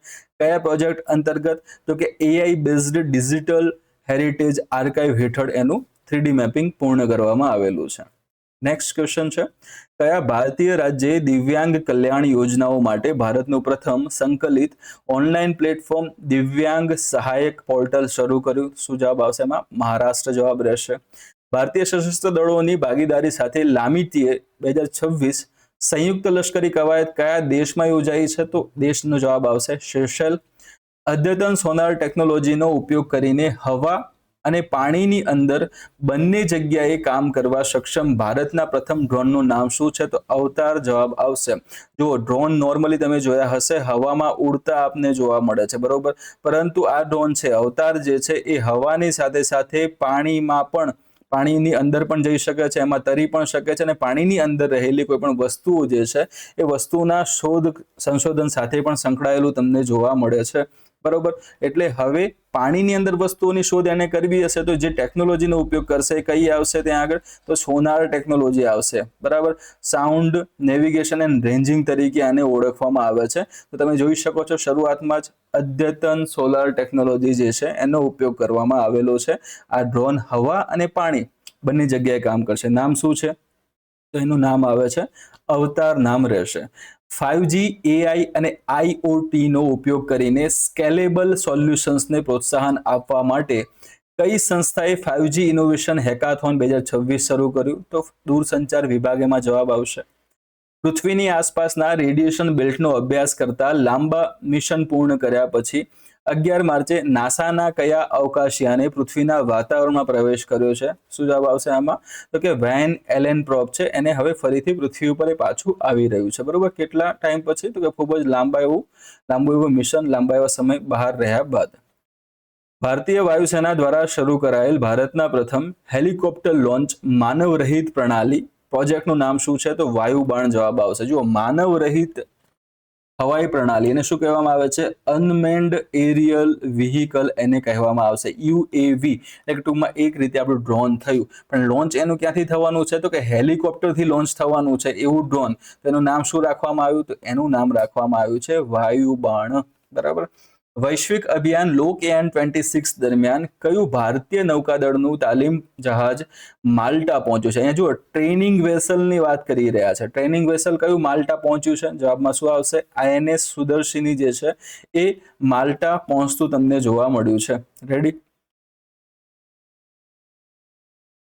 રાષ્ટ્રીય પશુ રોગ નિયંત્રણ કાર્યક્રમ હેઠળ કયા ભારતીય રાજ્યએ સર્વવ્યાપી પગ અને મોં રોગ, જો આને ઇંગ્લિશમાં કહેવાશે ફૂટ એન્ડ માઉથ ડિઝીઝ આને કહેવામાં આવે છે, ફૂટ એન્ડ માઉથ ડિઝીઝ તરીકે આને ઓળખવામાં આવે છે. બરોબર. તો એમાં રસીકરણ અભિયાન શરૂ કર્યું છે. જવાબ શું આવશે? ગુજરાત દ્વારા આની શરૂઆત કરવામાં આવેલી છે.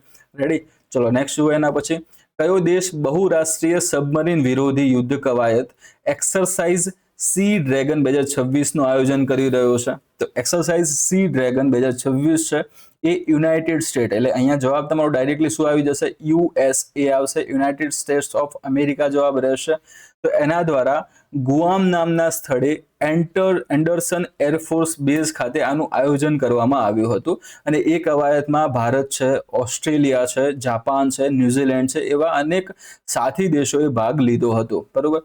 CSIR NCL દ્વારા LPGના ટકાઉ વિકલ્પ તરીકે કયા પદાર્થની ઓળખ કરવામાં આવી છે? તો જવાબ શું આવશે? એમાં ડાયમિથાઇલ ઇથર આનો જવાબ રહેશે. બરોબર.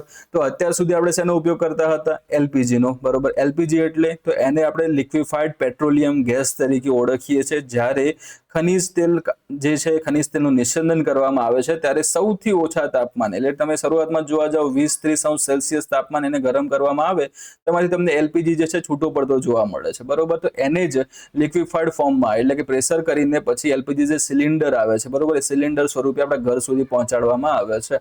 તો એની જગ્યાએ હવે એનો ટકાઉ વિકલ્પ તરીકે કોની શોધ થઈ છે? ડાયમિથાઇલ ઇથરની શોધ થતી જોવા મળી છે.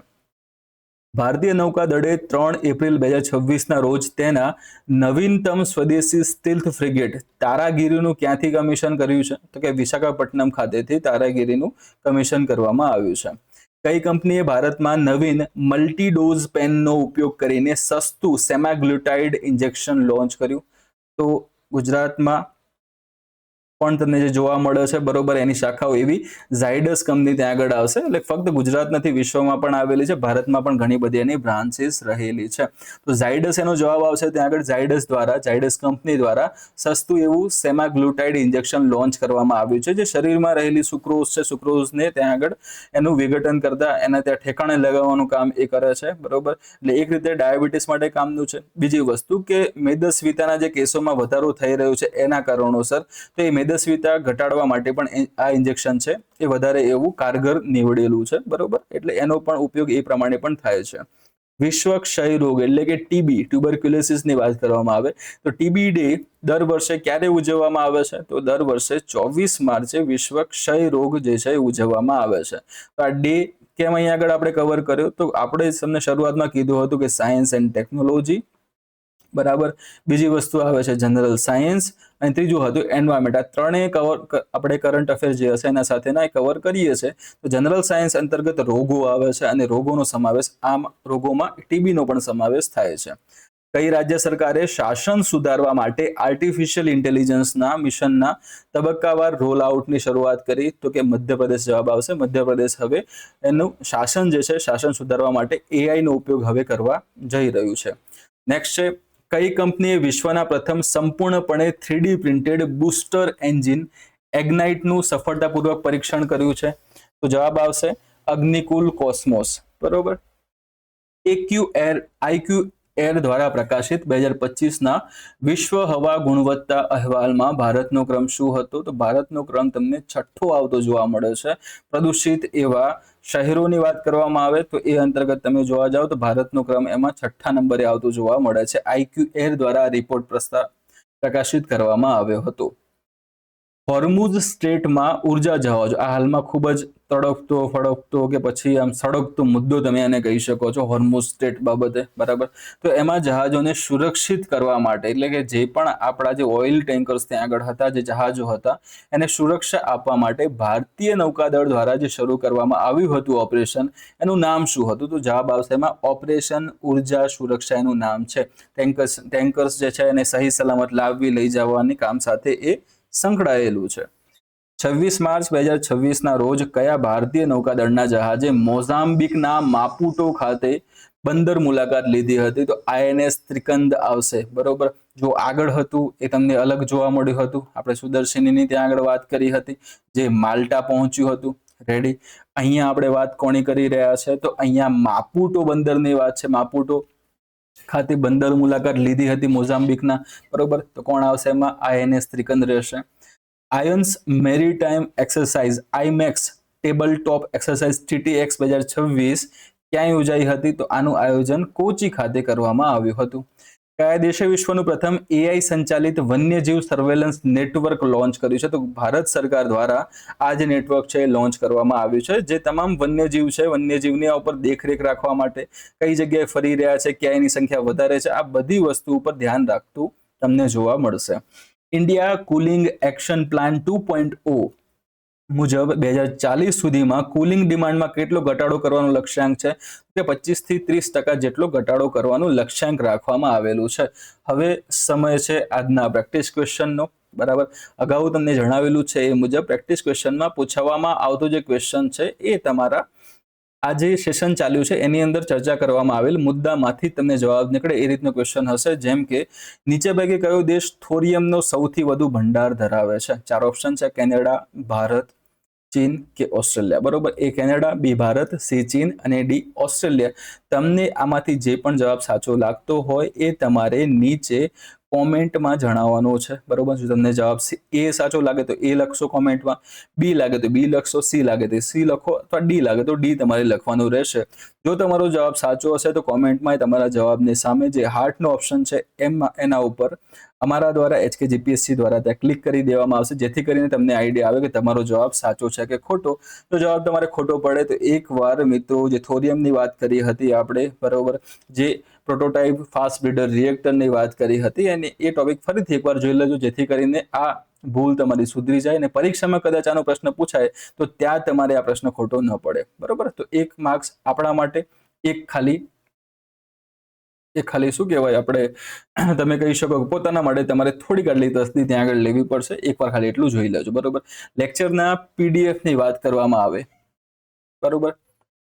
PDF ની વાત કરવામાં આવે તો PDF તમને આપણી ટેલિગ્રામ ચેનલ છે, અહીંયા તમને ઓલરેડી કીધેલું છે, નીચે તમે જોઈ પણ શકો છો. HKGPSC નામની ટેલિગ્રામ ચેનલ છે, જેનો લોગો તમને કંઈક આવો જોવા મળશે. એના ઉપર જે આપણું લેક્ચર્સ છે યુટ્યુબ પર એની જે લિંક યુટ્યુબ પર જેને શેર કરવામાં આવેલી છે એની લિંક અને લિંકની જોડે PDF ત્યાં મૂકેલી હશે, બરોબર. બીજી વસ્તુ, હાલમાં તમે આ જે વિડીયો જોઈ રહ્યા છો યુટ્યુબ ઉપર, જો તમને ગમ્યો છે કરંટ અફેરની સિરીઝ આપણી જો યોગ્ય લાગે છે તો લાઇક કરવાનું ખાસ ભૂલશો નહીં.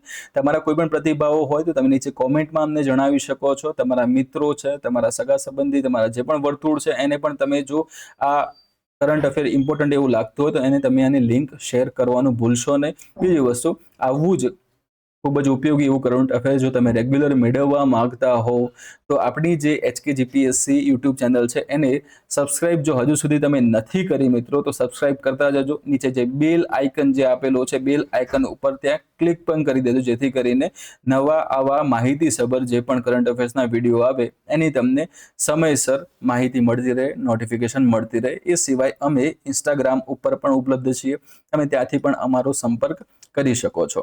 ઓકે, સો મળીએ હવે નેક્સ્ટ સેશનમાં, બરોબર. ખાસ કરીને PSI ના મિત્રો, PSI ની પરીક્ષા આપનાર જે મિત્રો છે, બરોબર, એમને જે PSI નું પેપર છે રવિવારના રોજ, બરોબર, એના માટે PSI ના મિત્રોને all the best of luck. સારામાં સારું પોતાનું પ્રદર્શન કરજો. પ્રશ્ન આવડે છે સરખી એવી રીતે, સારી એવી રીતે એને અટેન્ડ કરજો. સાયન્સ એન્ડ ટેકનોલોજીમાં તમને લગભગ કોઈ તકલીફ નહીં પડે, બરોબર. એ આશા સાથે સૌને ઓલ ધ બેસ્ટ, ફરીથી બેસ્ટ ઓફ લક, બરોબર. સૌને જય હિન્દ, જય ભારત. મળીએ નવા સેશનમાં એપ્રિલ મહિનાના કરંટ અફેરની સાથે.